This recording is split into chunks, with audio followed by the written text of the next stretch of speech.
সত্যানুসন্ধানলৈ আপোনালোক সকলোকে আদৰণি জনাইছোঁ। মই দিগন্ত কুমাৰ নাথ। আজি পাতিম প্ৰাৰ্থিত্বকেন্দ্ৰিক বিতৰ্ক শেষ হ'ব কেতিয়া, এই বিষয়লৈ আমি আলোচনা কৰিম। প্ৰাৰ্থী তালিকা চূড়ান্ত হোৱা বুলি বিভিন্ন সময়ত বিভিন্ন বাতৰি ওলাইছে। ৰাজ্যখনৰ ইমূৰৰ পৰা সিমূৰলৈ আমাৰ নিৰ্বাচনক লৈ মানুহ ব্যস্ত হৈ পৰিছে। সেই সময়ত প্ৰাৰ্থিত্ব তালিকা মানুহৰ হাতে হাতে বিয়পি পৰিছে।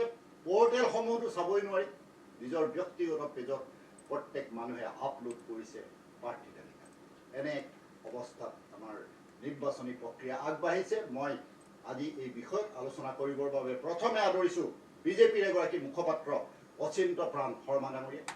তেখেতৰ দৃষ্টিকোণৰ পৰা বহুখিনি কথা আপোনালোকক ক'ব। মই আদৰিছোঁ AJPৰ মুখপাত্ৰ সুশান্ত কুমাৰ নাথ ডাঙৰীয়া। তেখেতৰ দৃষ্টিকোণৰ পৰা বহুখিনি কথা ক'ব। মই আদৰিছোঁ APCC প্ৰদেশ কংগ্ৰেছৰ এগৰাকী মুখপাত্ৰ ৰাজু চেতিয়া। তিনিওগৰাকী অতিথিয়ে প্ৰাৰ্থিত্বকেন্দ্ৰিক বিতৰ্ক, আমাৰ নিৰ্বাচন কেন্দ্ৰিক ব্যস্ততা সন্দৰ্ভত আপোনালোকক মন্তব্য আগবঢ়াব। মই প্ৰথমে আহিছোঁ অচিন্ত প্ৰাণ শৰ্মা ডাঙৰীয়াৰ ওচৰলৈ। আৰু শৰ্মা ডাঙৰীয়াক মই এই কথা সুধিব বিচাৰিছোঁ, যিহেতু প্ৰাৰ্থিত্ব অকল বিৰোধী নহয়, শাসকীয় দলৰ মাজতো আছে। বিভিন্ন সময়ত বিভিন্ন তথ্য আমাৰ হাতলৈ আহিছে।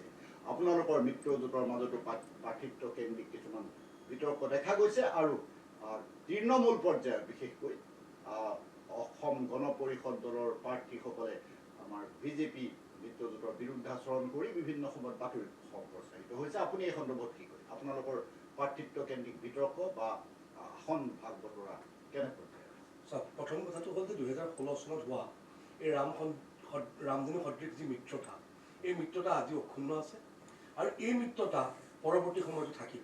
আৰু দ্বিতীয় বিষয়টো হ'ল যে কোনোবা এটা দলত অসম গণ পৰিষদৰ আপুনি নাম লৈছে, তেনেহ'লে কোনোবা এজন বিশেষ ব্যক্তি বা এজন বা দুজন ব্যক্তিয়ে কিবা এষাৰ কৈ দিয়া কথাটোৱেই এই যিটো আপোনাৰ মিত্ৰতা, ইয়াত কোনো বিভাজন নাহে। তৃতীয় বিষয়টো হ'ল যে চাওক, আজিৰ দিনত অসমৰ জনতা, ভাৰতীয় জনতা পাৰ্টীৰ প্ৰতিজন কৰ্মী আমি একদম 100% নিশ্চিত হৈ আছোঁ যে 2026 চনৰ নিৰ্বাচনত NDAৰ নেতৃত্বত চৰকাৰ গঠন হ'ব অসমত, আৰু অতি বৃহৎ জয়েৰে আমি এই শাসনলৈ আহিম। সেইকাৰণে আমাৰ এই মিত্ৰতা সম্পূৰ্ণ গোটেই বিষয়বিলাক আলোচনাৰ পৰ্যায় প্ৰায় শেষ হৈছে। কেৱল সিদিনা মুখ্যমন্ত্ৰী ডাঙৰীয়াই আমাৰ কৈছে যে কেৱল মাত্ৰ আমাৰ আনুষ্ঠানিকতা বাকী, আৰু এই আনুষ্ঠানিকতা শেষ হ'ব। আমি চাওক, আমি আজিৰ দিনত আমাৰ আশীৰ্বাদ যাত্ৰা চলি আছে। আশীৰ্বাদ যাত্ৰাৰ সময়ত আপুনি দেখা পাইছে যে ভাৰতীয় জনতা পাৰ্টীৰ প্ৰতি অসমৰ জনগণ কেনেধৰণে আকৃষ্ট হৈ আছে। একচুৱেলি জনতাই আশীৰ্বাদ দিবলৈ আহিছে, মৰম দিবলৈ আহিছে ভাৰতীয় জনতা পাৰ্টী। তো তেনে সময়ত যে আমি এই মিত্ৰতাক লৈ আমি আচলতে কেৱল মাত্ৰ আনুষ্ঠানিকতাহে ৰাখিছোঁ। বৰ বিশেষ আমাৰ অসুবিধা একো নাই। আৰু পৰৱৰ্তী সময়ত আমি অতি সোনকালে এই প্ৰাৰ্থিত্ব বা বিভিন্ন ধৰণৰ নিৰ্বাচনী কাম কাজবিলাক আগবাঢ়ি যাব। আৰু আমি সুসজ্জিত বিৰোধীৰ আমাৰ ওচৰত একেবাৰে ম্লান হৈ গৈছে, আপুনি দেখা পাইছে।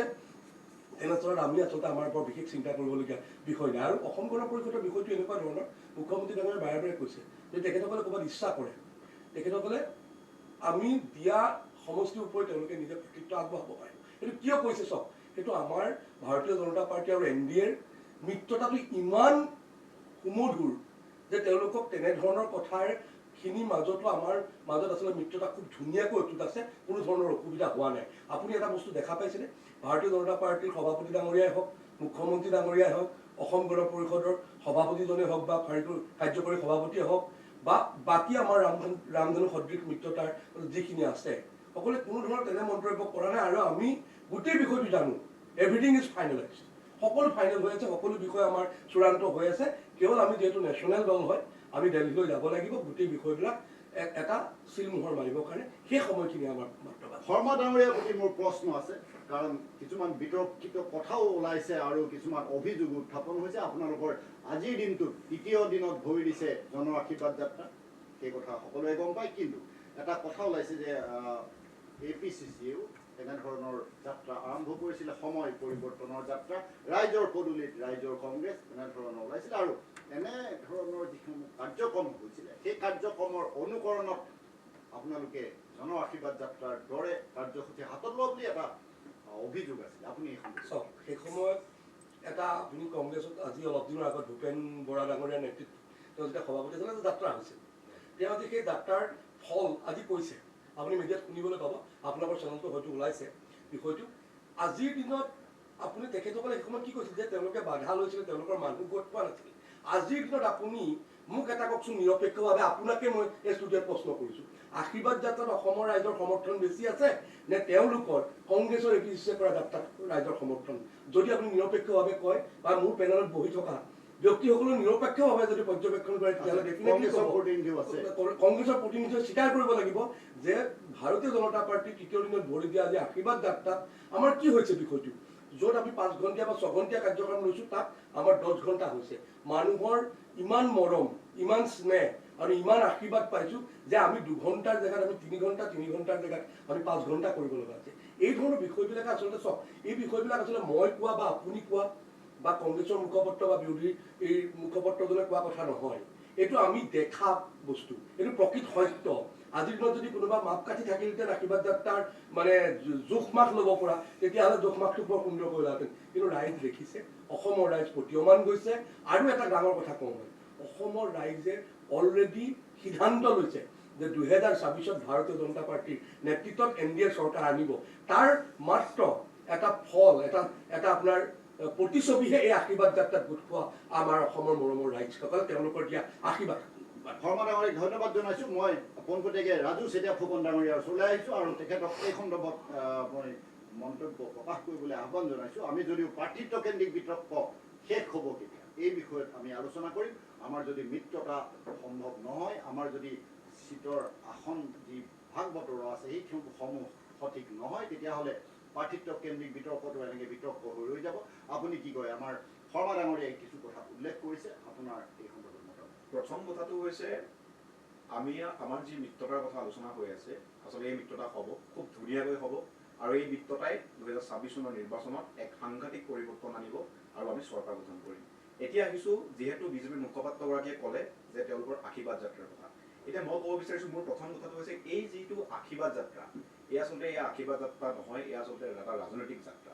কিয়নো মই এইকাৰণে ক'ব বিচাৰিছোঁ যে বছৰ বছৰ ধৰি আচলতে আজি কেন্দ্ৰত 12টা বছৰ, অসমত 10টা বছৰ শাসন কৰাৰ পিছতো যে অসমৰ মুখ্যমন্ত্ৰীগৰাকীয়ে ৰাইজৰ ওচৰলৈ গৈ আচলতে তেওঁ আশীৰ্বাদ ল'বলৈ গৈছে। কিন্তু এই আশীৰ্বাদ আচলতে কেনেধৰণৰ হ'ব লাগিছে যে তেওঁলোকে বুলডোজাৰৰ পৰা তেওঁলোকে ফুলৰ পুষ্পাঞ্জলি অৰ্পণ কৰিছে। কিন্তু এই বুলডোজাৰ আচলতে পুষ্পাঞ্জলি যি অৰ্পণ কৰিবলৈ যোৱাৰ যিটো প্ৰক্ৰিয়া, সেইটো আচলতে এটা সাংঘাতিক চৰ্চা হৈছে। কিয়নো এই বুলডোজাৰে কি কৰিছিল? মানুহক উচ্ছেদ কৰিছিল। এই বুলডোজাৰে কি কৰিছিল? শিল, বালি, কয়লাত চিণ্ডিকেট কৰিছিল। আৰু সেই বুলডোজাৰে যিটো আচলতে পুষ্পাঞ্জলি অৰ্পণ কৰিছে, সেয়া আচলতে দুৰ্ভাগ্যজনক। আৰু মই ভাবোঁ যে অসমৰ মানুহে পুষ্পাঞ্জলি হিমন্ত বিশ্ব শৰ্মাক দেখি আচলতে ৰাজপথলৈ আহি নিজে নিজে পুষ্পাঞ্জলি অৰ্পণ কৰিব লাগিছিল। কিন্তু তাৰ সলনি বুলডোজাৰে পুষ্পাঞ্জলি দিয়া হ'ল। ইয়াৰ পাছৰ কথাটো আহিছোঁ যে এই যিটো বিজেপিৰ মানে আশীৰ্বাদ যাত্ৰা, এই আশীৰ্বাদ যাত্ৰা দলীয় আশীৰ্বাদ যাত্ৰা নে প্ৰশাসনিকভাৱে প্ৰশাসনিক মানে কাৰ্যসূচী বা দলীয় প্ৰশাসনক যে ইমান লেভেলত মানে এই যাত্ৰাত ইনভলভ কৰিছে, এয়া আচলতে দুৰ্ভাগ্যজনক। কিয়নো যদি তেওঁলোকে দলীয় যাত্ৰা হয়, যিহেতু নিৰ্বাচন আচলতে মাজত আছে, এটা মাহ আছে, এই নিৰ্বাচনৰ সময়ত তেওঁলোকে প্ৰশাসনক এনেধৰণে ব্যৱহাৰ কৰিছে, এয়া আচলতে দুৰ্ভাগ্যজনক। কিয়নো আমি জানো যে বিজেপি দলে ভোট চুৰি কৰে। বিজেপি দলে তেওঁলোকে প্ৰশাসনক ব্যৱহাৰ কৰি 5 লাখকৈ ভোট আজিৰ তাৰিখত কৰ্তন কৰিছে। এনে এটা সময়ত আচলতে প্ৰশাসনক ব্যৱহাৰ কৰি তেওঁলোকে যেনেধৰণে আচলতে এই আশীৰ্বাদ যাত্ৰা কৰিছে, এই আশীৰ্বাদ যাত্ৰা মই ভাবোঁ যে এটা দুৰ্ভাগ্যজনক। কাৰণ তেওঁলোকে আশীৰ্বাদ যাত্ৰা কৰিব লাগিছিল কেনেধৰণে? যে নিবনুৱা সমস্যা সমাধানৰ ক্ষেত্ৰত তেওঁলোকে কৰিব লাগিছিল, জনজাতিকৰণৰ বিষয়ক লৈ। কিন্তু তেওঁলোকৰ হাতত উত্তৰ নাই। বানপানী সমস্যা ৰাষ্ট্ৰীয় সমস্যা বুলি ঘোষণা কৰিম বুলি কৈছে, তেওঁলোকে তাৰ হাতত উত্তৰ নাই। কিন্তু তাৰ প্ৰক্ৰিয়া তাৰ পৰা আঁতৰি গৈ তেওঁলোকে আশীৰ্বাদ যাত্ৰাৰ নামত কেৱল এটা ভাড়া দিয়া মানুহ কিছুমান আনি আচলতে তেওঁলোকে যাত্ৰা কৰিছে। মই ভাবোঁ এই যাত্ৰা আচলতে দুৰ্ভাগ্যজনক। ইয়াৰ পাছৰ কথাটো ক'বলৈ আহিছোঁ, এই কথাটো এইটো যে মাননীয় আমাৰ সভাপতি গৌৰৱ গগৈ ডাঙৰীয়াৰ নেতৃত্বত আচলতে পৰিৱৰ্তন যাত্ৰা হৈছে। এই পৰিৱৰ্তন যাত্ৰাক আচলতে কপি কৰি বিজেপিয়ে তেওঁলোকে ৰাইজৰ মাজলৈ যাবলৈ চেষ্টা কৰিছে, আমাৰ যিটো পৰিৱৰ্তন যাত্ৰা কপি কৰি। আৰু সেয়া আচলতে দুৰ্ভাগ্যজনক। একেটা সময়তে আকৌ ক'ব বিচাৰোঁ যে গৌৰৱ গগৈ ডাঙৰীয়াৰ নেতৃত্বত অসমৰ সকলো দল সংগঠনক লৈ আচলতে এটা বিকল্প ৰাজনৈতিক পৰিকাঠামো গঠন কৰা হৈছে, যি আচলতে বিকল্প ৰাজনীতিয়ে অসমৰ ৰাজনৈতিক মানচিত্ৰখন সলনি কৰি দিব। আৰু এয়া সময় সমাগত। আৰু শেষত মই এই মোৰ প্ৰথম যিটো আৰম্ভণি, ইয়াত এটা কথাই ক'ব বিচাৰিছোঁ, বিজেপি দলৰ যিটো আচলতে স্বেচ্ছাচাৰী শাসন, বিজেপি দলে 10টা বছৰত অসমৰ মানুহক যি প্ৰতাৰণা কৰিলে, অসমৰ মানুহক আচলতে উচ্ছেদ কৰি তেওঁলোকে যি অত্যাচাৰ কৰিলে, তেওঁলোকে চাকৰিৰ নামত আচলতে চাকৰি দিবলৈ যাওঁতে তেওঁলোকে লাখ লাখ নিবনুৱাক আচলতে প্ৰতাৰণা কৰিছে, তেওঁলোকৰ চাকৰিৰ কাৰণে আচলতে আবেদন কৰিব লগা হৈছে।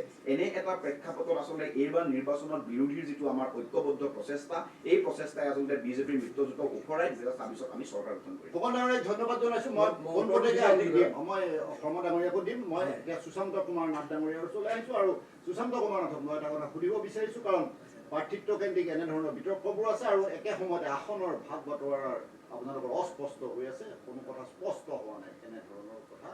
আপুনি এজেপিৰ এগৰাকী মুখপাত্ৰ হিচাপে কি ক'ব? আপোনালোকৰ বিৰোধীৰ আসন ভাগ বতৰা সম্ভৱ হৈছেনে আৰু কিমান দিন?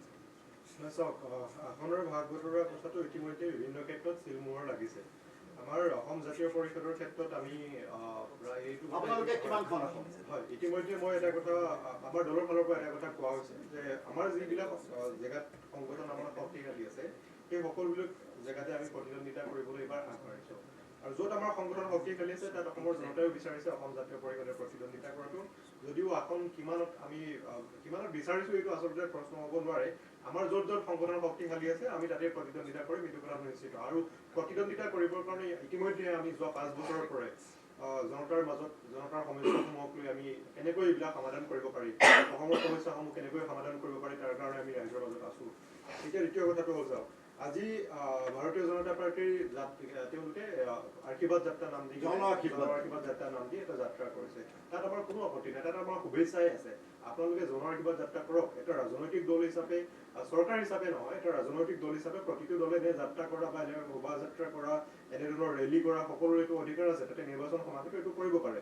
কিন্তু যাত্ৰা কৰাৰ সময়ত কিছুমান বস্তু বিশেষভাৱে নজৰত ৰাখিলে বা মুখ্যমন্ত্ৰী মহোদয়ে অসমৰ জনতাক যিহেতু গোটেই শদিয়াৰ পৰা ডুবুৰীলৈকে অসমখন মুখ্যমন্ত্ৰী মহোদয় নিজে ঘূৰি আছে, এতিয়া মুখ্যমন্ত্ৰী মহোদয়ে সেই প্ৰশ্নবোৰৰ উত্তৰটো নিজেই দিলে আমি ভাল পাম। মুখ্যমন্ত্ৰী মহোদয়ে কালিলৈ পৰহিলেও হয়তো তেওঁ বিভিন্ন জেগাত যাত্ৰা কৰিবলৈ যাব। এতিয়া মুখ্যমন্ত্ৰী মহোদয়ে অসমৰ জনতাই কৰা কিছুমান প্ৰশ্নৰ উত্তৰ দিয়ক। মুখ্যমন্ত্ৰী মহোদয়, আপুনি কৈছিলে আৰু আপোনাৰ দলৰে সন্মানীয় কেন্দ্ৰীয় চৰকাৰৰ গৃহমন্ত্ৰী আহি দুবাৰ তিনিবাৰ কৈ গৈছিলে যে অসমৰ পৰা বানপানী সমস্যাটো নাইকিয়া কৰিব, অসমৰ পৰা বিদেশী সমস্যাটো নাইকিয়া কৰিব। গৃহমন্ত্ৰী ডাঙৰীয়াই কৈছিলে ডাঙৰ ডাঙৰ পুখুৰী খান্দি তেওঁ বানপানী সমস্যা নাইকিয়া কৰি দিব, বানপানী সমস্যা অসমৰ পৰা একেবাৰে নোহোৱা হ'ব। 5 বছৰ বিচাৰিছিলে, 5 বছৰ গ'ল, 10 বছৰ হ'ল। এতিয়া আকৌ কৈছে আৰু 5 বছৰ দিয়ক। তেতিয়াহ'লে এই যোৱা 10 বছৰত ভাৰতীয় জনতা পাৰ্টীৰ চৰকাৰখনে কি কৰি থাকিলে? অসমৰ পৰা বানপানী সমস্যা সমাধান নহ'ল। মোৰ দ্বিতীয় কথা, জনজাতিকৰণৰ সমস্যা। জনজাতিকৰণৰ কথাটো যোৱা আপুনি 8-9 বছৰে কেনেকৈ কৰি থাকিলে? তাত কোনো এটা কাম তেওঁলোকে ভাৰতীয় জনতা পাৰ্টীয়ে কৰিব নিবিচাৰিলে আৰু কৰা নাই। শেষত নিৰ্বাচনৰ আগমুহূৰ্তত আহি তেওঁলোকে প্ৰতিবেদনখন কিছুমান কথা কৈ তেওঁলোকে কেবিনেটত আনিলে, বিধানসভাত আনিলে, আনি তেওঁলোকে প্ৰতিবেদনখন গ্ৰহণ কৰিছো বুলি ক'লে। কিন্তু সেই প্ৰতিবেদনখন আজিলৈকে দিল্লী গৈ নাপালে। সেই প্ৰতিবেদনখন যেতিয়া তেওঁলোকে কেবিনেটত আনিছিলে আমি দেখিবলৈ পাইছিলো অসমৰ সকলো ৰাইজে মিঠাই খাই ফূৰ্তি কৰি আতচবাজি ফুটাই ফূৰ্তি কৰিছিল যে জনজাতিকৰণৰ সমস্যাটো সমাধান হ'ব। কিন্তু অতি দুৰ্ভাগ্যজনকভাৱে আজিলৈকে জনজাতিকৰণৰ প্ৰতিবেদনখনে দিল্লী গৈ নাপালেগে। নিবনুৱা সমস্যাৰ কথা আছেই। নিবনুৱা আজি কিমান নিবনুৱা অসমত আছে, তাৰ পৰিৱৰ্তে কিমান সংস্থাপন দিয়া হৈছে। সংস্থাপন তেওঁলোকে দিয়া কথা ক'ব, কিন্তু অভাৰলেপিঙৰ নামত প্ৰকৃতাৰ্থত কিমান নিবনুৱা সংস্থাপিত কৰা হৈছে সেই কথাবোৰ ভাৰতীয় জনতা পাৰ্টীয়ে উত্তৰ দিব লাগে। আজি ৰাজপথৰ কথা চাওক, নেশ্যনেল হাইৱে বনাইছে, মই উন্নয়ন নাই হোৱা বুলি নকওঁ, কিছু কিছু ক্ষেত্ৰত উন্নয়ন হৈছে, এইবিলাক গতানুগতিক উন্নয়ন। কিন্তু আজি আপুনি গাঁৱৰ ভিতৰলৈ যাওক, ৰাস্তাবিলাকৰ কি এটা অৱস্থা, মাথাউৰিবিলাকৰ কি এটা অৱস্থা। আনকি বাদে দিলো আমি আপোনালোকৰ যিটো অনুষ্ঠানত বহি আছো, আমি মূল প্ৰসংগত থাকো। হয়, আজি গুৱাহাটীৰ বানপানীৰ কি এটা ডাঙৰ সমস্যা, এইটো এটা ইয়াৰ প্ৰশ্নৰ উত্তৰ হ'ব লাগে। ভাৰতীয় জনতা পাৰ্টীয়ে ক'ব লাগে যে গুৱাহাটীৰ বানপানী সমস্যা আপোনালোকে কেতিয়া সমাধান কৰিব। এই জন আশীৰ্বাদ যাত্ৰাত এইবিলাক প্ৰশ্নৰ সন্মুখীন কিন্তু মুখ্যমন্ত্ৰী ডাঙৰীয়া অনাগত ভৱিষ্যতত হ'ব। আৰু ইতিমধ্যে তেওঁ এটা প্ৰশ্নৰ সন্মুখীন হৈছে। অসমৰ প্ৰতিজন জনতাই তেওঁক প্ৰশ্ন কৰিছে, আপোনালোকৰ সংবাদ মাধ্যমতে আমি শুনিবলৈ পাইছো যে জুবিন গাৰ্গৰ ন্যায় কেতিয়া হ'ব, সেই কালপিত বিলাকে কেতিয়া শাস্তি পাব। এই প্ৰশ্নবিলাকৰ উত্তৰ দিব লাগে। প্ৰকৃতাৰ্থত যদি জনতাৰ পৰা ভাৰতীয় জনতা পাৰ্টীয়ে মুখ্যমন্ত্ৰী হিমন্ত বিশ্ব শৰ্মা ডাঙৰীয়া, দিলীপ শইকীয়া ডাঙৰীয়াই আশীৰ্বাদ বিচাৰিছে, তেতিয়াহ'লে এই প্ৰশ্নবিলাকৰ উত্তৰ দি আপোনালোকে আশীৰ্বাদ গ্ৰহণ কৰক। মই ধন্যবাদ। প্ৰথম বিষয়টো হ'ল যে বিষয়টোত দুজন বিৰোধী প্ৰতিনিধিয়ে কথাখিনি কৈ গ'ল, সেইখিনি মই উত্তৰ এটা এটাকৈ দিবলৈ মোক অকণমান সময় দিব লাগিব। প্ৰথম কথাটো হ'ল যে আজিৰ দিনত উন্নয়ন হৈছে, সেই কথাটো মই অসমৰ জনতাক সকলো প্ৰতীয়মান। দুজনমান ৰাজনৈতিক দলৰ প্ৰতিনিধি প্ৰতীয়মান নগ'লে বা ইছ্যু ভিত্তিক নিৰ্বাচনী ইছ্যু সৃষ্টি কৰিব গ'লে কেৱল নহ'ব। উন্নয়ন হৈছে আৰু এই কথাটো অসমৰ ৰাইজৰ আশীৰ্বাদ মাজত ডাঙৰীয়া আপুনি যুৱ চামৰ প্ৰতিনিধি হৈ কংগ্ৰেছ দলৰ পৰা আজি ইয়াত মুখপত্ৰ হিচাপে পেনেলত বহিছে আপোনাৰ মাজত মই এটা শব্দও কোৱা নাই একেটা আপুনি মোৰ মাজত মাত নেমাতিলে মোৰ মাজত মাত নেমাতিলে আচ্ছা নতুনকৈ কংগ্ৰেছ দলৰ এটা ষ্ট্ৰেটেজি হৈছে কংগ্ৰেছ দলৰ ডেফিনেট কথা আপুনি আপোনাৰ সময়ত ক'ব ডাঙৰীয়া যদি এনেধৰণে কথা কয় তেতিয়াহ'লে টকশ্বত মই কথা নকওঁ কাৰণ কথাটো হ'ল কি হ'ল আপুনি যুৱ প্ৰতিনিধি হয় আপোনাৰ অনুকৰণ কৰিব যুৱ প্ৰজন্মই টিভি টকশ্বত চাই থকা সেই যুৱ প্ৰজন্মই আপোনাক অনুকৰণ কৰিব আপোনালোকৰ নতুন এটা ষ্ট্ৰেটেজি হৈছে আমাৰ মিডিয়া ৰুমত আলোচনা হৈছে ইভেন এই বিষয়টো যে কংগ্ৰেছে বিৰোধী বিজেপিয়ে কথা ক'ব খুজিলে তেওঁলোকে ওপৰা-ওপৰি কৰে আৰু এইটো প্ৰতিটো টকশ্বত আমি এনেধৰণৰ আপোনাৰ সময়ত আপুনি ক'ব আপোনাৰ সময়ত ডাঙৰীয়া আপুনি ক'ব যদি পৰৱৰ্তী সময়ত আপুনি এটাও শব্দ মোৰ মাজত কয় তেতিয়াহ'লে মই টকশ্বত কথা নকওঁ এইটো কথা কিন্তু মই আপোনাক সকীয়াই দিম এতিয়া বিষয়টো হ'ল যে উন্নয়ন হৈছে এতিয়া কথাটো হ'ল এনেকুৱা ধৰণৰ জনজাতিৰ ক্ষেত্ৰত 1947 চনৰ পিছৰ পৰা কোনে কি কৰিলে কংগ্ৰেছে কি কৰিলে আৰু ভাৰতীয় জনতা পাৰ্টীয়ে কি কৰিলে এই বিষয়টো দেখিছোঁ আমি এটা বস্তু মোৰ পোনপটীয়া প্ৰশ্ন কংগ্ৰেছলৈ পোনপটীয়া প্ৰশ্ন তেওঁলোকৰ শাসনকালত কংগ্ৰেছৰ 15.2% যিটো আপোনাৰ পাৰ্চেণ্টেজ আছিল জনজাতিৰ সেই জনজাতি কমি পেলাই 12.4% হ'ল তাৰ জেগাত কিন্তু 28% পৰা 34% মুছলমান সেই কথাটো কংগ্ৰেছে কিয় সমাধান নকৰিলে দ্বিতীয় বিষয়টো হ'ল গুৱাহাটীৰ বানপানীৰ সমস্যাৰ পৰা আৰম্ভ কৰি এই সমস্যাবিলাক আজিৰ দিনৰ সমস্যা নহয় বহু পুৰণি সমস্যা এইবিলাক সমস্যা সমাধান কৰোঁতে একেদিনাই সমস্যাবোৰ সমাধান কৰি দিব পৰা সম্ভৱ নহয় এই সমস্যাবিলাক সমাধান কৰোঁতে আপোনাৰ সময় লাগে যিহেতু কংগ্ৰেছৰ শাসনকালত একোৱেই নকৰিলে এই বিষয়বিলাকত সেইকাৰণে আমি কিছু কৰিবলৈ সময় ল'বলগীয়া হৈছে তৃতীয় বিষয়টো হ'ল আজিৰ দিনত মই এটা সৰু উদাহৰণ দি যাওঁ চাকৰি নিকা যিটো আপোনাৰ APCCৰ দৰে বৃহৎ কেলেংকাৰী সংগঠিত কৰি যোৱা কংগ্ৰেছে তাক আমি সেই গোটেই চৰকাৰী ব্যৱস্থাটোক সংশোধিত আৰু পৰিষ্কাৰ কৰিবৰ কাৰণে তাৰ প্ৰমাণ APSC কেলেংকাৰী কৰি আমি আজি 1.5 লাখতকৈ অধিক চাকৰি নিকা নিযুক্তি প্ৰদান কৰিলোঁ নিবনুৱা সমস্যাৰ প্ৰতি আমি বদ্ধপৰিকৰ তৃতীয় কথাটো হ'ল ইণ্ডাষ্ট্ৰিয়েলৰ ক্ষেত্ৰত অসমৰ চৰকাৰ তথা ভাৰতৰ চৰকাৰে কিখিনি কৰিছে প্ৰতিবেদন তেখেতে চাই ল'লে খুব ভালকৈ বিৰোধী প্ৰতিনিধিসকলে গম পাব আজি ছেমিকণ্ডাক্টৰৰ প্ৰজেক্ট আমাৰ ইয়াত আহিল নামৰূপত দ্বিতীয় সংস্কৰণ আৰম্ভ হ'ল NINত 28% আমাৰ অসম চৰকাৰৰ শ্বেয়াৰ হোল্ডিং হ'ল তেনেস্থলত আপোনাৰ কিমান চাকৰি সৃষ্টি হ'ব 3খনকৈ দলং 70 বছৰত কৰিব পৰা কংগ্ৰেছ চৰকাৰে কিন্তু 10 বছৰত হোৱা 4 বা 5খন দলঙৰ সংখ্যা কিন্তু তেখেতসকলে নেদেখে যেতিয়া আপোনাৰ তেওঁলোকে উন্নয়ন দেখিব নিবিচাৰে উন্নয়ন তেওঁলোকে চাব নিবিচাৰে তেতিয়াহ'লে নীলা চশমাৰ মাজে তেতিয়াহ'লে কেতিয়াও নেদেখে কিন্তু মই এটা কথা আপোনাক কৈ থওঁ অসমৰ জনগণৰ উন্নয়ন দেখিছে আৰু তাৰ প্ৰমাণ হ'ব আপোনাৰ ভোটৰ বাকচ যিদিনা খুলিব সেইদিনা তাৰ প্ৰমাণ হ'ব আৰু দ্বিতীয় বিষয়টো হ'ল কংগ্ৰেছৰ প্ৰতিনিধিৰ ভোট চুৰি বিষয়টো এনেকুৱা ধৰণৰ এটা কথা এইটো চাওক আজি কেইদিনমানৰ আগতে টকশ্ব' এটাত বহি বিশেষ এটা চেনেলত মোক কংগ্ৰেছৰ প্ৰতিনিধিয়ে কৈছিলে যে আপোনালোকৰ ইয়াত ভয়ংকৰ আন্দোলন হ'ব এই মানে হেৰি ক্ষেত্ৰত কিন্তু নহয় অসমৰ জনতাই বুজি পায় বিহাৰত কি হ'ল কৰ্ণাটকত কি হ'ল হাৰিয়ানাত কি হ'ল ৰাহুল গান্ধীয়ে কেনেকৈ আহি আপোনাৰ ভুৱা এখন ভাৰী য'ৰ পৰা ডাটা লৈছিলে পৰৱৰ্তী সময়ত সেই ডাটা দিয়া অৰ্গেনাইজেশ্যনটোৱে ডাটাখিনি ভুল বুলি ক'লে যে সেই ডাটাখিনি ভুল তেনেস্থলত আচলতে ৰাহুল গান্ধী ডাঙৰীয়াৰ এনেধৰণৰ বহু ধৰণৰ বোম আমি দেখিছোঁ যিবোৰ পানী বোম যিবিলাক বোম ফুটাৰ পিছত তেওঁ ফুটাৰ আগত লাগে যে ৰাহুল কিবা এটা ক'ব কিন্তু পৰৱৰ্তী সময়ত দেখো ইয়াৰ কোনো মূল্য নাই এইকাৰণে ৰাহুল গান্ধী ডাঙৰীয়াৰ কথাত আজি ভাৰতৰ জনগণে বিশ্বাস নকৰে কাৰণ এটা কথা উদাহৰণ দি যাওঁ তেওঁ অৰুণাচলত তেওঁ বহু মাটি দখল কৰিলে বুলি চীনে দিয়া তাৰপিছত তেওঁৰ এগেইনষ্টত যেতিয়া সেই মেটাৰটোৰ ওপৰত UPৰ এজন ব্যক্তিয়ে কেছ কৰিলে তেওঁ সুপ্ৰিম কোৰ্টত সেই কেছটোৰ এগেইনষ্টত তেওঁ কথাখিনি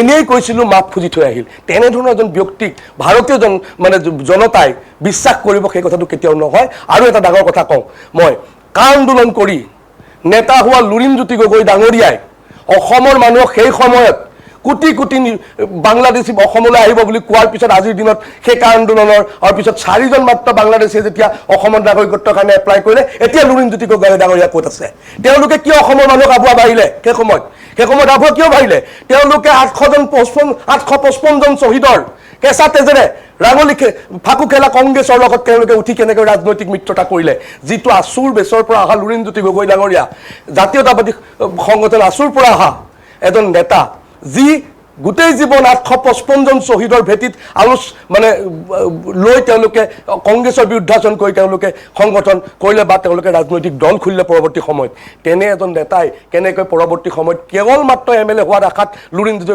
গগৈ ডাঙৰীয়া সঁচাকৈ কংগ্ৰেছৰ দৰে দলৰ লগত যি শ্বহীদৰ কেঁচা তেজৰ ফাকু খেলিছে তেনে দলত মিত্ৰতা কেনেকৈ কৰিলে সেই প্ৰশ্নবোৰ কিন্তু অসমৰ জনতাই জানিব বিচাৰিছে নহ'লে মই এটা কথা কওঁ এটা কথা নিশ্চিত আমিও আশা কৰিছিলোঁ বিৰোধী শক্তিশালী হওক বিৰোধী অতি শক্তিশালী হওক সেয়া জাতীয় পৰিষদে হওক সেয়া কংগ্ৰেছৰ হওক বা ৰাইজৰ দলে এতিয়া মই আহোঁ এটা বিষয়লৈ যিহেতু বিষয়টো মিত্ৰতাৰ আজিৰ দিনত আপুনি চাওক এই মিত্ৰতাক লৈ পেলাই কংগ্ৰেছ আৰু ৰাইজৰ দলৰ মাজত সমস্যা ক'ত হৈছে দুজন কেৱল বিধায়কক লৈ কোন চেয়াৰমেন আলী আৰু ইজন বিধায়কৰ নামটো মই পাহৰিছোঁ ৰচিদ মণ্ডল ডাঙৰীয়া সেই দুটা কোন দুটা সমষ্টি সেই বিশেষ মিয়া অধ্যুষিত এটা অঞ্চল মিয়া আমি বাৰে বাৰে যে কৈ আছোঁ যে 103টা আমি লৈছোঁ 23টা সমষ্টি আপোনালোকক দিছোঁ সেই 23টা সমষ্টিৰ ভিতৰত আছে সেই দুটা বিশেষ সমষ্টি কাৰণ এই মিয়া অধ্যুষিত অঞ্চলত মিত্ৰতাক লৈহে কংগ্ৰেছ আৰু ৰাইজৰ দলৰ সমস্যা সৃষ্টি হ'ব কাৰণ এটা কথা নিশ্চিত থাকক কাৰণ তেওঁলোকৰ জিকিবলগীয়া আৰু তেওঁলোকৰ সংগঠন শক্তিশালী থকা সেই 23টা সমষ্টিক মিত্ৰতা আৰু বাদ দি বাকী কিন্তু 103টা সমষ্টিৰ মিত্ৰতাক লৈ পেলাই কংগ্ৰেছ বা তেওঁলোকৰ মিত্ৰ দলৰ কোনো সমস্যা সৃষ্টি নহয় কাৰণ সেইবিলাক আমি বিজয়ী হ'ম অসমৰ জনতাই আমাক আশীৰ্বাদ দিব এই খিলঞ্জীয়া প্ৰভুত্ব থকা অঞ্চলসমূহত বাকী 22টা বা 23টা সমষ্টিক লৈ তেওঁলোকৰ মিত্ৰতাৰ সমস্যা আছে আৰু সেই বিষয়টো আমাৰ বাবে একেবাৰে বিষয় নহয় আমাৰ একেবাৰে সমস্যা নাই সেই বিষয়টো লৈ কাৰণ তেওঁলোকৰ মিত্ৰতা হওক বা নহওক কাৰণ আমাৰ অসমৰ খিলঞ্জীয়া ৰাইজে আশীৰ্বাদ দিছে আৰু দিব 26ত NDAৰ নেতৃত্বত চৰকাৰ গঠন হ'ব সেই কথাটো একেবাৰে নিশ্চিত শৰ্মা ডাঙৰীয়াক ধন্যবাদ জনাইছোঁ মই পোনপটীয়াকৈ ৰাজু চেতিয়া ফুকনৰ ওচৰলৈ আহিছোঁ তেখেতে ক'ব বিচাৰিছে আপোনাক দি আছোঁ সময় ৰাজু চেতিয়া ফুকনে প্ৰথমে কওক প্ৰথম কথাটো হৈছে বিজেপি দলৰ মুখপাত্ৰজনে কংগ্ৰেছৰ ইমানবিলাক খবৰ ৰখাৰ বাবে প্ৰথমে ধন্যবাদ জ্ঞাপন কৰিছোঁ আৰু যিহেতু কেন্দ্ৰত 12 বছৰ শাসন কৰাৰ পিছতো 10 বছৰ আমাৰ অসমত শাসন কৰাৰ পিছতো তেওঁলোকে ক'ব বিচাৰে বিজেপি আমাৰ কংগ্ৰেছৰ পুৰণা কথা বতৰাবিলাক যিবিলাক আচলতে অগ্ৰহণযোগ্য কিয়নো আপোনালোকে 12 বছৰত কি কৰিলে আমাৰ প্ৰশ্নটো হৈছে আপোনালোকে 12 বছৰ কেন্দ্ৰত চৰকাৰ কৰাৰ পিছত আপোনালোকে জনজাতিকৰণৰ কথা পাতিলেনে কাৰণ যদি আমি কংগ্ৰেছে সেই সমস্যাবিলাক সমাধান কৰিব নোৱাৰাৰ কাৰণে অসমৰ ৰাইজে আপোনালোকক শাসন দিছিলে কিন্তু এতিয়া কথাটো আপোনালোকে শাসন দি কি কৰিলে জনজাতিকৰণৰ সমস্যাটো আজিলৈকে সমাধান নকৰিলে যি অমিত শ্বাহে বুকু দাখ কৰি কৈছিল যে বানপানী সমস্যাক ৰাষ্ট্ৰীয় সমস্যা ঘোষণা কৰাব সেই সমস্যা সমাধান নকৰিলে অসম বাংলাদেশৰ যিটো সীমান্ত কাটাতাৰ যি সীমান্তক তেওঁলোকে পৰিদৰ্শন কৰিছিলে তেওঁলোকে কৈছিলে যে অসম বাংলাদেশৰ সীমা আচলতে সিল কৰি দিয়া হ'ব সেই সিল নকৰিলে তেওঁলোকে কৈছিল যে বিদেশীৰ সমস্যাটো তেওঁলোকৰ শাসনত অহাৰ লগে লগে সমাধান হ'ব বিদেশীৰ সমস্যা সমাধান কৰিবলৈ গৈ তেওঁলোকে য'তে ত'তে উচ্ছেদ কৰিলে যাৰ নাম তেওঁলোকে মিয়া কাৰ্ড খেলে সেই মিয়া যদি তেওঁলোকে উচ্ছেদেই কৰিছে সেই উচ্ছেদিত লোকসকল ক'ত গ'ল আৰু তাৰ বিপৰীতে উচ্ছেদিত লোকক তেওঁলোকে সাহায্য দিয়ে আমাৰ কথাটো স্পষ্ট আপোনালোকে যদি উচ্ছেদ কৰিছিলে সেই উচ্ছেদৰ সমস্যা সমাধান কৰিলেনে নাই কৰা আপোনালোকে জনজাতিকৰণৰ কথা পাতিলেনে জনজাতিকৰণ দিলেনে নাই দিয়া আপোনালোকে বাংলাদেশীৰ সমস্যা সমাধান কৰিলেনে নাই কৰা এতিয়া কথাটো হ'ল কি তেওঁলোকে কেৱল মাত্ৰ আগৰ কথাবিলাক যিবিলাকৰ কাৰণে কংগ্ৰেছ গভৰ্ণমেণ্টক অসমৰ ৰাইজে নস্যাৎ কৰি বিজেপিক শাসনলৈ আনিছিল তাৰ পাছতো একেকেইটাই কথা আজি পাতিব লগা হৈছে এইটো দুৰ্ভাগ্যজনক আমি সেইবাবে আমি কংগ্ৰেছ আমাৰ যেতিয়া গৌৰৱ গগৈ ডাঙৰীয়াৰ নেতৃত্বত আমি এখন 2024 অভিযোগনামা অসমৰ ৰাইজৰ আদালতত এখন আমি অভিযোগনামা দাখিল কৰিছোঁ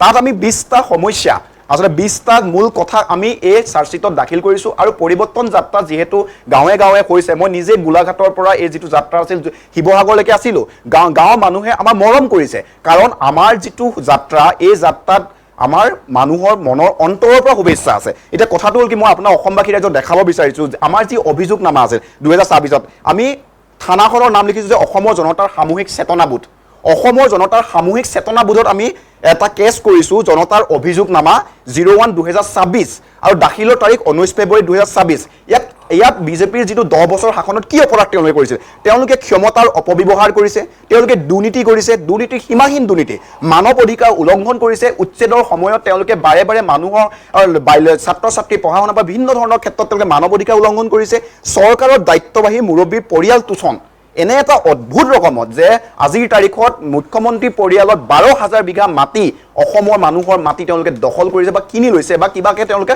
সম্পত্তি গোটাইছে এতিয়া কথাটো হ'ল কি অসম অভিযোগকাৰী যিটো নাম আৰু ঠিকনা আমি যে আপোনালোকক জনাইছোঁ যে অভিযুক্তৰ নাম আৰু ঠিকনা যিহেতু বিজেপি দল অসম চৰকাৰ ডক্টৰ হিমন্ত বিশ্ব শৰ্মা মুখ্যমন্ত্ৰী এই যিটো অপৰাধ কৰিছে এই অপৰাধবোৰ সাংঘাতিক ভয়ংকৰ সেয়েহে আমাৰ কথাটো শেষত এটা অসমবাসীৰ যে আমি অনুৰোধ এটা জনাব বিচাৰিছোঁ যে জনতা আদালতে আমি পৰিৱৰ্তন যাত্ৰাৰ দৰে এটা আহ্বান জনাইছোঁ সেই আহ্বানটো এইটো যে অসমৰ ৰাইজৰ আদালত দাখিল কৰা হৈছে বিচাৰ আৰু সিদ্ধান্ত চূড়ান্ত ক্ষমতা আমি অসমৰ ৰাইজক দিছোঁ এই ক্ষমতাৰ জৰিয়তে আমি এটা কথা ক'ব বিচাৰোঁ পৰিৱৰ্তন যাত্ৰাই সাংঘাতিক প্ৰভাৱ পৰিছে আৰু বিজেপিয়ে ভয় কৰিছে যাৰ কাৰণে ভূপেন বৰাৰ দৰে যিজন ব্যক্তিক তেওঁলোকে নাকৰ বাৰান্দা উফৰাই দিয়ে সেই ব্যক্তিক তেওঁলোকে ঘৰলৈ গৈ ঘৰৰ পৰা তেওঁলোকে আদৰ সাদৰে নি তেওঁলোকৰ দল শক্তিশালী কৰিব বিচাৰিছে তাৰ মানে কি যিজন ব্যক্তিক তেওঁলোকে ঘুচিয়াবলৈ যায় যিজন ব্যক্তি মহিলাক অপমান কৰিছে বুলি তেওঁলোকে কেছ কৰিবলৈ যায় সেই মানুহক আকৌ তেওঁলোকে আদৰি নিয়ে তেওঁলোকৰ সেয়াই শক্তি এই মুহূৰ্তত মই এটাই কথা ক'ব বিচাৰিছোঁ যে অসমৰ জনক আহ্বান জনাব বিচাৰিছোঁ যে দুৰ্নীতি অৱহেলা আৰু ভংগ প্ৰতিশ্ৰুতিৰ বাবে এইখন চৰকাৰক আপোনালোকে জবাবদিহি কৰিব লাগিব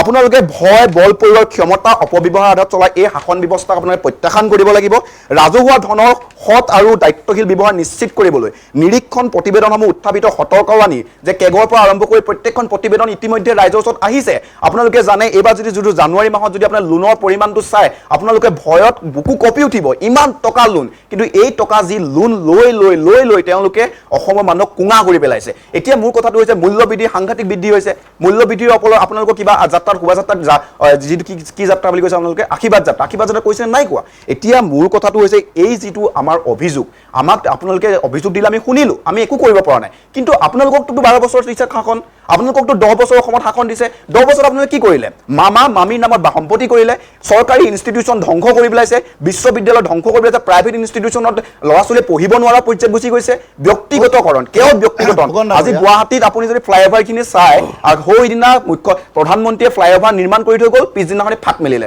লাহৰী ঘাটত এখন দলং ভাগি পৰিছে বৰাকত এখন দলং ভাগি পৰিছে এয়া হৈছে উন্নয়ন এয়া হৈছে বিকাশ উত্তৰটো দি যাব লাগিব সেইকাৰণে এজনৰ পিছত আনজনক উত্তৰ দিবলৈ পালে মই ভাল পাওঁ বিৰোধী যিহেতু প্ৰতিনিধি দুজন বিৰোধী যিটো প্ৰতিনিধি দুখন দুজন প্ৰতিনিধি যিহেতু মই সেইজনৰ উত্তৰটো দি লওঁ তাৰপিছত মই লাখৰ উত্তৰ দিম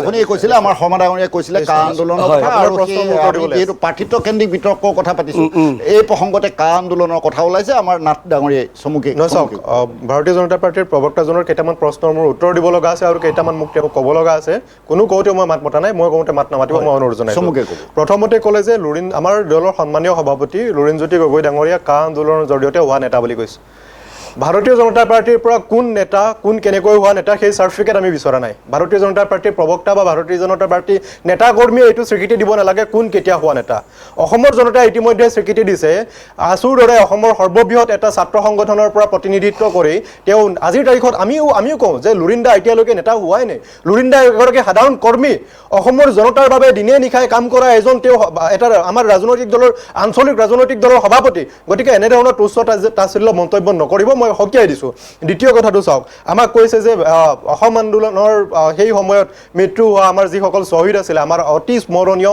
আমাৰ শ্বহীদ আছিলে তেওঁলোকক হত্যা কৰা দল বুলি যাক কোৱা হয় কংগ্ৰেছ দলৰ সৈতে আমাৰ মিত্ৰতা কিয় হৈছে চাওক এটা কথা মই বাৰে বাৰে কৈ আহিছোঁ কংগ্ৰেছৰ সৈতে আমাৰ মিত্ৰতা হৈছে কংগ্ৰেছৰ আমি আমাৰ আত্মাটো সঁপি দিয়া নাই কংগ্ৰেছৰ সৈতে অসম জাতীয় পৰিষদৰ ৰাজনৈতিক মিত্ৰতা হৈছে ভাৰতীয় জনতা পাৰ্টিৰ কুশাসন উফলাই পেলাবৰ কাৰণে ৰাজনৈতিক মিত্ৰতা ভাৰতীয় জনতা পাৰ্টিৰ আৰু এই আপোনালোকৰ অসম গণ পৰিষদক উফৰাই পেলাবৰ কাৰণে এই ৰাজনৈতিক মিত্ৰতা আমি কংগ্ৰেছৰ ওচৰত অসম জাতীয় পৰিষদে আমাৰ আত্মাটো আমাৰ মনটো আমাৰ আদৰ্শ আমাৰ নীতি আমি সঁপি দিয়া নাই প্ৰথম কথা আজি আপোনালোকে অসম গণ পৰিষদৰ লগত আপোনালোকে মিত্ৰতাত আছে এটা কথা আজি মোৰ ক'বলৈ দুখ লাগিছে আপোনালোকে এই কথাবিলাক ক'ব নালাগে যিটো সময়ত অসম গণ পৰিষদ দলে অসমত গুপ্ত হত্যাৰ দৰে এটা বিভীষিকা চলাই আছিলে হাজাৰ হাজাৰ মানুহৰ মৃত্যু হৈছিলে অসমীয়া মানুহে বাহিৰলৈ ওলাব নোৱাৰা এটা পৰিৱেশৰ সৃষ্টি হৈছিলে অসমীয়া মানুহ ওলাই গ'লেই আমাৰ ঘৰৰ ভিতৰত ঘৰৰ বাহিৰত কেনেকৈ হত্যা কৰা হৈছিলে ঘৰৰ ভিতৰত সোমাই আমাৰ অসমীয়া জীয়ৰী আমাৰ মাতৃক ধৰ্ষণ কৰা হৈছিলে ঘৰৰ ভিতৰত মূৰত ট্ৰিগাৰ লগাই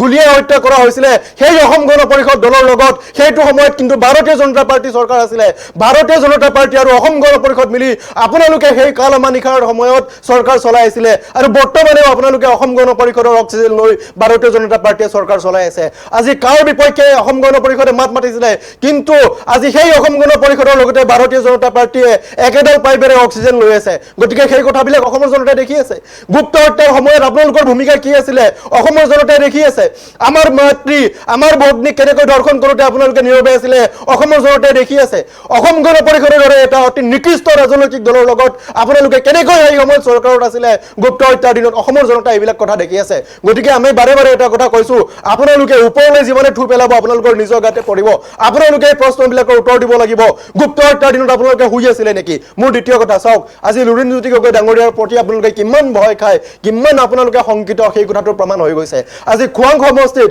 মোৰ সন্মানীয় মোৰ সভাপতিজনৰ মোৰ দলৰ প্ৰতিনিধিজনৰ মোৰ সভাপতিজনৰ বিপক্ষে প্ৰাৰ্থী দিবলৈ আজি ভাৰতীয় জনতা পাৰ্টী আপোনালোকে হাহাকাৰ কৰিব লগা হৈছে লুৰিণজ্যোতি গগৈ ডাঙৰীয়াৰ বিপক্ষত প্ৰাৰ্থী দিবলৈ আপোনালোকে আজি খোৱাঙত প্ৰাৰ্থী বিচাৰি পোৱা নাই এনে এটা পৰিস্থিতি আপোনালোকৰ সৃষ্টি হৈছে আজি আপোনালোকে বিভিন্ন কথা ক'ব পাৰে মিত্ৰতাৰ কথা ইতিমধ্যে ওলাইছে মিত্ৰতাৰ কথা কৈ আছে কিন্তু আজি ৰঙানদীত আপোনালোকৰ কি হৈছে আজি যদি ৰঙানদীৰ আপোনালোকৰ ভাৰতীয় জনতা পাৰ্টীৰ প্ৰতিনিধিজনে ঋষিৰাজ ডাঙৰীয়াই যদি ৰাতি পোষ্টাৰখন লগাই যায় অগপৰ প্ৰতিনিধি জয়ন্ত খান্দে গৈ ৰাতি সেইখন পোষ্টাৰ ফালি থৈ আহে বিজেপিয়ে যদি লগাই এজিপিয়ে ফালি থৈ আহে পলাশবাৰীত আপোনালোকৰ কি অৱস্থা পশ্চিম গুৱাহাটীত আপোনালোকৰ কি অৱস্থা ভিতৰে ভিতৰে আপোনালোকৰ চিপ্ৰাংমৰাৰ যি এটা অৱস্থা অসমৰ জনতাই দেখি আছে গতিকে ভাৰতীয় জনতা পাৰ্টীয়ে নিজৰ কথাবিলাকক লৈ চিন্তিত হওক অসমৰ সমস্যাবিলাকৰ উত্তৰ দিয়ক অসমৰ ৰাইজৰ মৌলিক সমস্যাবিলাক সমাধান কৰক গুৱাহাটীত বৰষুণ দিলে বানপানী হোৱা সমস্যাবিলাক সমাধান কৰক বেলেগৰ ওপৰত প্ৰশ্ন কৰাতকৈ নিজৰ প্ৰশ্নবিলাকৰ উত্তৰ দিবৰ কাৰণে আপোনালোকক অসমৰ জনতাই চৰকাৰত বহাইছিলে এই 10 বছৰে আপোনালোকে কি কৰিলে তাৰ এটা কামৰ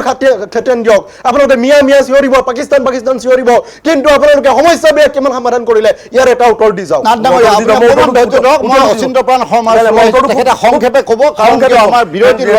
প্ৰতিনিধি যিহেতু দুজন বিৰোধী সেইকাৰণে মোৰ উত্তৰ দিটো অকণমান সময় লাগে তথাপিতো মই সংক্ষেপে ক'ম এটা চেণ্টেন্সত ক'ব এটা চেণ্টেন্সত চাওক কেতিয়া দল এটাত প্ৰাৰ্থিত্বৰ সংখ্যা বাঢ়ে যেতিয়া বাঢ়ে যেতিয়া বিজয়ৰ সম্ভাৱনা অধিক হয় এতিয়া ভাৰতীয় জনতা পাৰ্টীৰ আজি প্ৰাৰ্থীৰ সংখ্যা যথেষ্ট সেই কথাটো প্ৰমাণ কৰে যে পৰৱৰ্তী সময়ত 26ত ইয়াৰ ফলাফল কি হ'ব দ্বিতীয় কথাটো মই আকৌ কওঁ যে কংগ্ৰেছৰ কোনোবা বিশেষ সমষ্টিত বা ৰাইজৰ দলৰ বিশেষ সমষ্টিত ক'ৰবাত প্ৰাৰ্থিত কোনকেইটা সমষ্টিত সেই 22টা বা 23টা সমষ্টিত এইকাৰণে এটা কথা মই কওঁ বাৰে বাৰে যে তেখেতসকলে আমাৰ অভ্যন্তৰীণ বিষয়ক খবৰ ৰাখিছে প্ৰাৰ্থিত্ব আমি দিয়াই নাই ঋষিৰাজ হাজৰিকাতে তেওঁ নাম ল'লে মানে তেওঁলোকৰ আচলতে কি হৈছে বিৰোধী পক্ষ তেওঁলোক বিচলিত হৈ গৈছে এই বিষয়টো আমি প্ৰাৰ্থিত্ব প্ৰদানেই কৰা নাই ভাৰতীয় জনতা পাৰ্টীয়ে কেনেকৈ গম পালে তেওঁ ঋষিৰাজ হাজৰিকা আমাৰ সেই দলৰ সেই পাৰ্টিগুলো নিশ্চিত ঋষিৰাজ হাজৰিকা প্ৰাৰ্থী বুলি শুনক সেইটো এটা আপুনি কথাটো কওঁ শুনক আপুনি আপোনাৰ দলৰ গোটেই বিষয়টো চিন্তা কৰক আপোনালোকৰ একেই কথা আপোনালোকে ৰ'ব শুনক মই মিত্ৰতাৰ বিষয়ে কথা পাতিবলৈ আহিছোঁ টকছত মিত্ৰতাৰ বিষয়ে কৈছোঁ মই আপোনালোকৰ ব্যক্তিগত দলৰ সমষ্টি কেন্দ্ৰিক কোনো কথা লৈ মোৰ ঘমোৱা নাই কিন্তু কথাটো হ'ল আমি কোনো ধৰণৰ প্ৰাৰ্থী এতিয়ালৈকে আমাৰ অফিচিয়েলি ডিক্লেয়াৰ হোৱা নাই সেইকাৰণে দিলীপ শইকীয়া ডাঙৰীয়া আমাৰ সভাপতিয়ে কৈছে বাৰে বাৰে যে আমাৰ যিদিনা চহী হ'ব যিদিনা আমাৰ প্ৰেছ মিট হ'ব সেইদিনা আমাৰ প্ৰাৰ্থী চূড়ান্ত হ'ব তাৰ আগলৈকে মুখ্যমন্ত্ৰীৰ বাদ দি আমাৰ কাৰো প্ৰাৰ্থী চূড়ান্ত নহয় এতিয়ালৈকে সেই বিষয়টো কিন্তু আমি মানিব লাগিব আৰু এটা বিষয় কওঁ শুনক ৰাইজৰ দল এজেপি আৰু কংগ্ৰেছৰ তেখেতসকলে মিত্ৰতা কি হয় নহয় সেইটো এটা তেওঁলোকৰ নিজা বিষয় আৰু এটা সৰু প্ৰশ্ন মই উত্তৰ দিওঁ তেখেতে হয়তো বয়সত মোতকৈ সৰু সেইকাৰণে তেখেতৰ মনত নাথাকিব পাৰে কংগ্ৰেছৰ দিনত হোৱা বজৰং অপাৰেশ্যন কংগ্ৰেছৰ দিনত হোৱা ব্লেক কেট অপাৰেশ্যন কংগ্ৰেছৰ দিনত হোৱা এই যি আলফাৰ নামত হিতেশ্বৰ শইকীয়াৰ শাসনকালত হোৱা অসমীয়া ৰাইজৰ তেতিয়া 6টা বজাৰ পিছত অসমৰ গাঁওবোৰত কোনো কিন্তু চাকি আৰু লাইট জ্বলা নাছিল কাৰণ চাকি আৰু লাইট জ্বলিলে আৰ্মি আহিব সেই কথাটো সেই গাঁৱৰ ভুক্তভোগী আমি যেতিয়া বৰ সৰু ল'ৰা সেই সময়ত সেইকাৰণে তেখেতসকলে মিত্ৰতা কৰিছে ঠিকে আছে তেওঁলোকৰ প্ৰতি মোৰ শুভেচ্ছা আছে কিন্তু তেওঁলোকে সেইটো দলৰ লগত মিত্ৰতা কৰিছে যিটো দলৰ অধীনত তেওঁ কোৱা প্ৰশ্নটোৰ উত্তৰ হিচাপেহে মই কৈছোঁ যে বজৰং অপাৰেশ্যন পাহৰি গৈছে ৰাইনো পাহৰি গৈছে ব্লেক কবৰা পাহৰি গৈছে তেখেতসকলে সেই অপাৰেশ্যনবিলাক সেই সময়টো কিন্তু অসমৰ কি পৰিস্থিতি আছিল আজিৰ দিনত ভাৰতীয় জনতা পাৰ্টীৰ নেতৃত্বত ক'তো অশান্ত পৰিস্থিতি নাই কিন্তু সেই সময় আপুনি অসমলৈ মনত পেলাওক যিটো সময়ত 6টা বজাৰ পিছত ৰাতি আপোনাৰ লাইট আৰু চাকি নজ্বলিছিল সেই সময়ত আমাৰ টিপ চাকি জ্বলাৰ ব্যৱস্থা আছিল গাঁওবিলাকত সেই টিপ চাকি জ্বলা নাছিল কাৰণ অসমৰ পৰিস্থিতি অধিক অস্থিৰ আছিল বেলতলা কাণ্ড মনত আছে বড়োলেণ্ডৰ কাণ্ড মোৰ মনত আছে কিন্তু সেইবিলাক হয়তো বিৰোধী পক্ষ কংগ্ৰেছ বা এই বিৰোধী প্ৰতিনিধিসকলে পাহৰি গৈছে সেইকাৰণে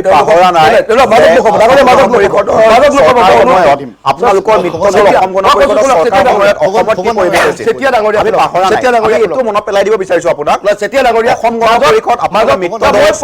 সময়ত আপোনাৰ মাজত মাতিবলৈ বাধ্য হ'ম। অসমত ডাঙৰীয়া কি শুনক, শাসন হৈছিল, খুব সুচাৰুৰূপে, খুব চৰকাৰী সুচাৰুৰূপে দৰমহাৰ পৰা চলি আছে। আৰম্ভ আপুনি কৰি মাজত কি শাসন চলিছিল, ওপৰা-ওপৰি এই কৰি কথাটো পেলাই মই আপোনাক মনত পেলাই পৰিৱেশটো দিছোঁ। বিনষ্ট নকৰিব। আপুনি পৰিৱেশ বিনষ্ট মনত পেলাই দিছোঁ মই। নাই, আপুনি মাজত যে কথা কোৱাৰ যিটো আপোনালোকৰ আপুনি এই কথাটো মনত পেলাওক যে অসম গণ পৰিষদৰ দিনত কি শাসন হৈছিল, শুনক, সেইটো মনত পেলাওক। এটা কথা মই কওঁ, আপোনাক বাৰে বাৰে ৰিকুৱেষ্ট কৰিছোঁ আমি সকলোৱে যে পৰিৱেশটো খুব ধুনীয়াকৈ আছে, ধুনীয়াকৈ টকশ্ব চলি থকাৰ মাজত আপোনালোকৰ যিটো আইডিয়েল ষ্ট্ৰেটেজি বিৰোধীৰ মানে কথাৰ মাজত কথা কোৱা, সেই বিষয়টো ত্যাগ কৰক। আজিৰ দিনত যুৱ প্ৰজন্মই খুব বেয়া পায়, জেনজি জেনেৰেশ্যনে চাই থাকিলে আপোনাৰ স্ক্ৰল কৰি দিয়ে মোবাইলটো, টিভিটো অফ কৰি দিয়ে। সেই বিষয়বিলাক প্লিজ সেইখিনি শিকক না টকশ্বত ডাঙৰীয়া, আপোনাক মই অনুৰোধ কৰিছোঁ।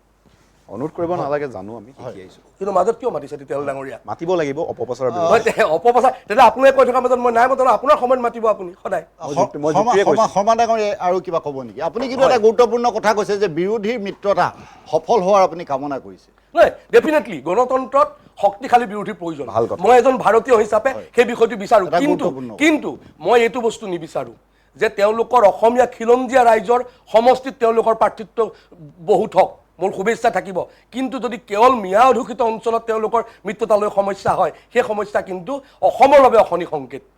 সেই বিৰোধী দলটো, মূল বিৰোধী দল কংগ্ৰেছৰ যদি কেৱল মাত্ৰ মিঞা সমষ্টি 22টা বা 23টাত তেওঁলোক মানে সীমিত থাকে, সেইটো অসমৰ কাৰণে পৰৱৰ্তী সময়ৰ কাৰণে অশনি সংকেত। সেই বিষয়টোৱে মোৰ ক'ব লগা এটা আছে, কেৱল মিঞা নহয়, অসমত বাংগালী হিন্দুৱেও বিজেপি দলত আসন সংৰক্ষণ হ'ব লাগে বুলি এটা দাবী উঠাইছে, সেইটো ভয়ংকৰ। আৰু সেই আচলতে আমি দেখিছোঁ তেওঁলোকে প্ৰেছ মিট কৰিছে, বাংলাদেশী হিন্দু শব্দটো হ'ব পাৰে, বাংলাদেশী হিন্দু বুলি কিয় কৈছে? ক'ব লাগিব।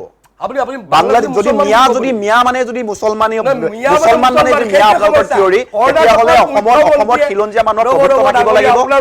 মই ক'ব বিচাৰিছোঁ যে এই যিটো আসন সংৰক্ষণ কৰিবলৈ কৈছে, সেইটো দুৰ্ভাগ্য। যেতিয়া কংগ্ৰেছে কৰ্ণাটকৰ মুখ্যমন্ত্ৰীয়ে মানে মুছলমান মানে কংগ্ৰেছ মানে মুছলমান ধৰণৰ আখ্যা দিয়ে, তেতিয়ালৈকে আপোনালোকে মনে মনে থাকে। যেতিয়া আপোনালোকৰ আপোনাৰ অসমত বাংলাদেশী হিন্দু আৰু মুছলমান, আমি বাৰে বাৰে কি কৈছোঁ, ভাৰতীয় জনতা পাৰ্টীয়ে খিলঞ্জীয়া অসমীয়া হিন্দু বা মুছলমানৰ লগত আছোঁ, আমাক মুছলমানৰ লগত আপোনালোকে নাই, মুছলমানৰ আক্ৰমণ কৰিছে, আপোনালোকে মুছলমান কৈ যি অত্যাচাৰ কৰিছে। আজি শিৱসাগৰত আপোনালোকে মানুহৰ নাম কৰ্তন কৰিছে, খিলঞ্জীয়া মানুহৰ নাম আপোনালোকে শিৱসাগৰত কৰ্তন কৰিছে, মনত আছে নে? আপোনাৰ হৈ গ'ল, মই কওঁ আমি কথাটো হ'ল এনেকুৱা, আমি বাৰে বাৰে কৈছোঁ আমি মিয়াৰ ভোট নালাগে বুলি কৈছোঁ, আমি কিন্তু অসমীয়া মুছলমানৰ ভোট, আপুনি ভুল তথ্য অসমৰ ৰাইজলৈ ঠেলি নিদিব। আমি বাৰে বাৰে কৈছোঁ অসমীয়া খিলঞ্জীয়া যিসকল হিন্দু বা মুছলমান সকলোৰ লগত আছোঁ, আমি কোনখিনিৰ লগত নাই বা আমাৰ লগত আমাক কাক ভোট নালাগে, কেৱল মিয়াৰ ভোট নালাগে বুলি কৈছোঁ। সেইসকলৰ নালাগে, সত্তাটোৰ ভোট নালাগে, যিটো সত্তাই মিৰু জুমলাৰ কবৰত গৈ পেলাই নামাজ পঢ়ে, যিটো সত্তাই মিয়া কবিতা লিখে, যিটো সত্তাই শংকৰদেৱ কলাক্ষেত্ৰত মিয়া মিউজিয়াম বিচাৰে, সেই সত্তাটোক কৈছোঁ মই, সেই মুছলমানসকলক কোৱা নাই। অসমীয়া প্ৰতিজন মুছলমান আমাৰ কাৰণে খিলঞ্জীয়া, আৰু আমি তেওঁলোকক লাগে আৰু তেওঁলোকৰ লগত আমি আছোঁ। আমি সেই সত্তাটোৰ বিৰোধী, আপোনালোক সেই সত্তাটোৰ সপক্ষে আছে, সেইটোৱে আপোনালোকৰ ডাঙৰ সমস্যা। আমি বৰ অসমত হিন্দু মুছলমান সকলোৱে একত্ৰিত হৈ আমি চৰকাৰ কৰিব বিচাৰোঁ। ইয়াত আমি বহুত এটা গণতান্ত্ৰিক পৰিৱেশ বিচাৰোঁ, ইয়াত হিন্দু মুছলমানক লৈ ৰাজনীতি নিবিচাৰোঁ। কিন্তু বিজেপিৰ 12 বছৰ আৰু অসমত 10 বছৰ শাসনকালত কেৱল মাত্ৰ হিন্দু আৰু মুছলমানক লৈ যি ৰাজনীতি কৰা হ'ল, সেই ৰাজনীতি আচলতে ভয়ংকৰ। আৰু মই ভাবোঁ যে আমি যিহেতু এজন যুৱ প্ৰজন্মৰ প্ৰতিনিধি, এই কথা বতৰাবিলাক ৰাইজে বেয়া পায়, আৰু এই ৰাইজে বেয়া পোৱা কথাটোকে 2026ত আচলতে যিটো নিৰ্বাচনী আপোনালোকৰ যিটো এজেণ্ডা, তাত এটা কথা ভৰাব যে অসম সদায়, বৰ অসমত সদায় আমি সকলো একেলগে আছোঁ আৰু সদায় থাকিম। আপোনালোকৰ ইস্তাহাৰত ভৰালে ফুকন ডাঙৰীয়াক মই ধন্যবাদ জনাইছোঁ। শৰ্মা ডাঙৰীয়াই সংক্ষেপে যদি কয় চব, মই সেই কথাটো কৈছোঁ, সত্তাটোৰ কথাটো প্ৰতিবাদ কৰিছোঁ, কাৰণ এই মেছেজটো ভুল কৰি যাব নালাগে অসমীয়া ৰাইজলৈ। হিন্দু মুছলমান খিলঞ্জীয়া প্ৰতিজন ব্যক্তিৰ লগত ভাৰতীয় জনতা পাৰ্টী আছোঁ, আৰু তেওঁলোকৰ ভোটৰ বিনিময়তে কিন্তু আমি চৰকাৰত বহি আছোঁ, সেই কথাটো। সেইকাৰণে কংগ্ৰেছে দিয়া তথ্যটো হিন্দু আৰু মুছলমান নহয়, মই আপোনাক এটা কথা, আপোনালোকৰ এজন বিধায়ক বাংলাদেশৰ মূলৰ বুলি তেতিয়াহ'লে মই উচ্চতম ন্যায়ালয়ে কৈছে আপোনালোকৰ ত্ৰিপুৰাৰ বিধায়ক, ত্ৰিপুৰাৰ মুখ্যমন্ত্ৰীজন বিপ্লৱ দে, তেওঁৰ তথ্য আছে। ইনক্লুড আপোনাৰ কেন্দ্ৰত এজন মন্ত্ৰী হৈছিল, নামটো মই নকওঁ, ক'বলৈ বেয়া পাইছোঁ, তেওঁ এজন হিন্দু বাংলাদেশী আছিল। মোৰ কথাটো হৈছে আপোনালোকৰ সেইখিনি বিশ্বাস কৰে। লিয়াকত পেকৰ পৰা আৰম্ভ কৰিম নেকি আপোনাৰ গোটেই বিষয়টো? আমিও পাতিব পাৰোঁ, আপোনালোকৰ কথা আমিও পাতিব পাৰোঁ। 47 পিছত হোৱা লিয়াকত পেগৰ পৰা 50 চনত হোৱা লিয়াকত পেগৰ পৰা কিন্তু প্ৰক্ৰিয়া আৰম্ভ কৰিব লাগিব কাত আপোনালোকে কোন আপোনালোকে পাকিস্তানপন্থী মানুহক আনি কংগ্ৰেছত হেৰি কৰি তাৰপিছত পৰৱৰ্তী আৰু কোনে ব্ৰিটিছৰ হৈ উকালতি কৰি ভাৰতৰ স্বাধীনতা আন্দোলনত সৰ্ব কৰিছে সেয়াও আছে ইতিহাস আছে নে নাই আপোনালোকৰ যি পিতৃ সংগঠন বুলি কোৱা হয় পাতিব লাগিব এইবিলাক কথা আপোনালোকৰ দলৰ নেতা আমি পাছত এনেকুৱা ডিবেটত অংশগ্ৰহণ কৰি আজি যিহেতু বিষয়টো পৰা ফালৰি কাটিছে আমি বিষয়ৰ মাজলৈ যাম হয় আমি মূল বিষয়ত আলোচনা কৰিম এটা গুৰুত্বপূৰ্ণ বিষয়ত আমি আলোচনা কৰি আছো আৰু কিছু সময়ৰ পাছত আমি আলোচনালৈ পুনৰ উভতি আহিম এতিয়া লৈছো খন্তেক সময়ৰ বাণিজ্যিক বিৰতি स्कैमर्स की विकेट टपकाने की कोशिशें जारी क्या होगी समाप्त बल्लेबाजों की पारी हेलो मैडम बिजली विभाग से बोल रहा हूँ इस लिंक पे पैसे भरे वरना बिजली कट जाएगी बिजली कट जाएगी बिजली कट जाएगी बोल टेंशन का माहौल बल्लेबाज जाल में फंसते हुए काट दो वैसे भी आज कैंडल लाइट डिनर का प्लान है कैंडल लाइट आंटी भर दो ना प्लीज मुंह तोड़ जवाब कमाल की साझेदारी ने कर दिया स्कैमिंग टीम को परास्त बी अलर्ट बी स्कैम से শৰীৰৰ যিকোনো অসুবিধাৰ সন্মুখীন হৈছে নেকি আপুনি শাৰীৰিক সমস্যাৰ প্ৰতিকাৰ কেৱল আমি দিম অভিজ্ঞ চিকিৎসকে দিব সুপৰামৰ্শ প্ৰতি সপ্তাহত থাকিব বিভিন্ন ৰোগৰ বিশেষজ্ঞ চিকিৎসক চাবলৈ নাপাহৰিব এনি ভাৰত 24ৰ বিশেষ অনুষ্ঠান স্বাস্থ্য বিশেষ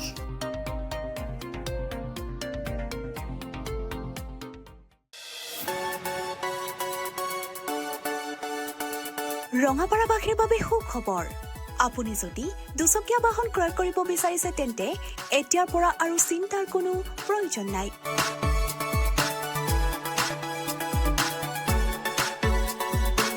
আপুনিও আহিব পাৰে DBP associate Bajaj two wheeler ডিলাৰলৈ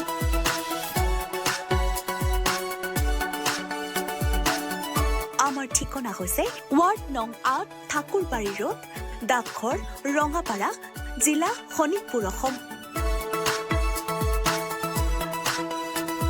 আমাৰ যোগাযোগ নম্বৰ হৈছে 9435707133 আৰু 9707967285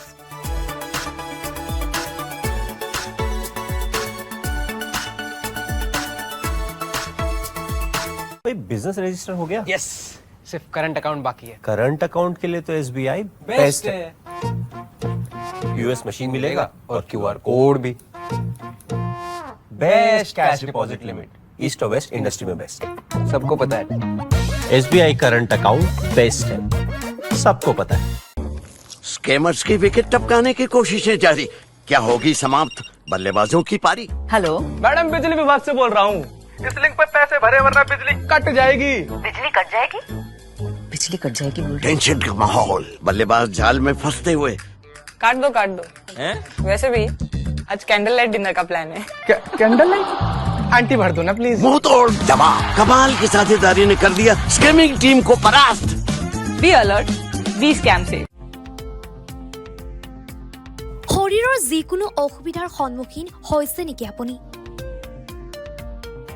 শাৰীৰিক সমস্যাৰ প্ৰতিকাৰ কেৱল আমি দিম অভিজ্ঞ চিকিৎসকে দিব সুপৰামৰ্শ প্ৰতি সপ্তাহত থাকিব বিভিন্ন ৰোগৰ বিশেষজ্ঞ চিকিৎসক চাবলৈ নাপাহৰিব এনি ভাৰত 24ৰ বিশেষ অনুষ্ঠান স্বাস্থ্য বিশেষ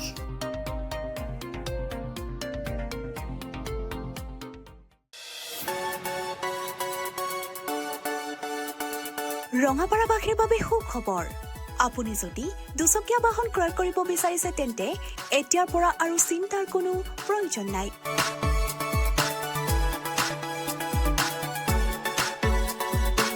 আপুনিও আহিব পাৰে DBP associate Bajaj two wheeler ডিলাৰলৈ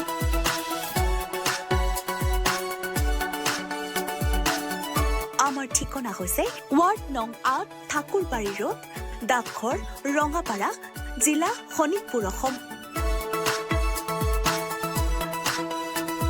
আমাৰ যোগাযোগ নম্বৰ হৈছে 9435707133 আৰু 9707967285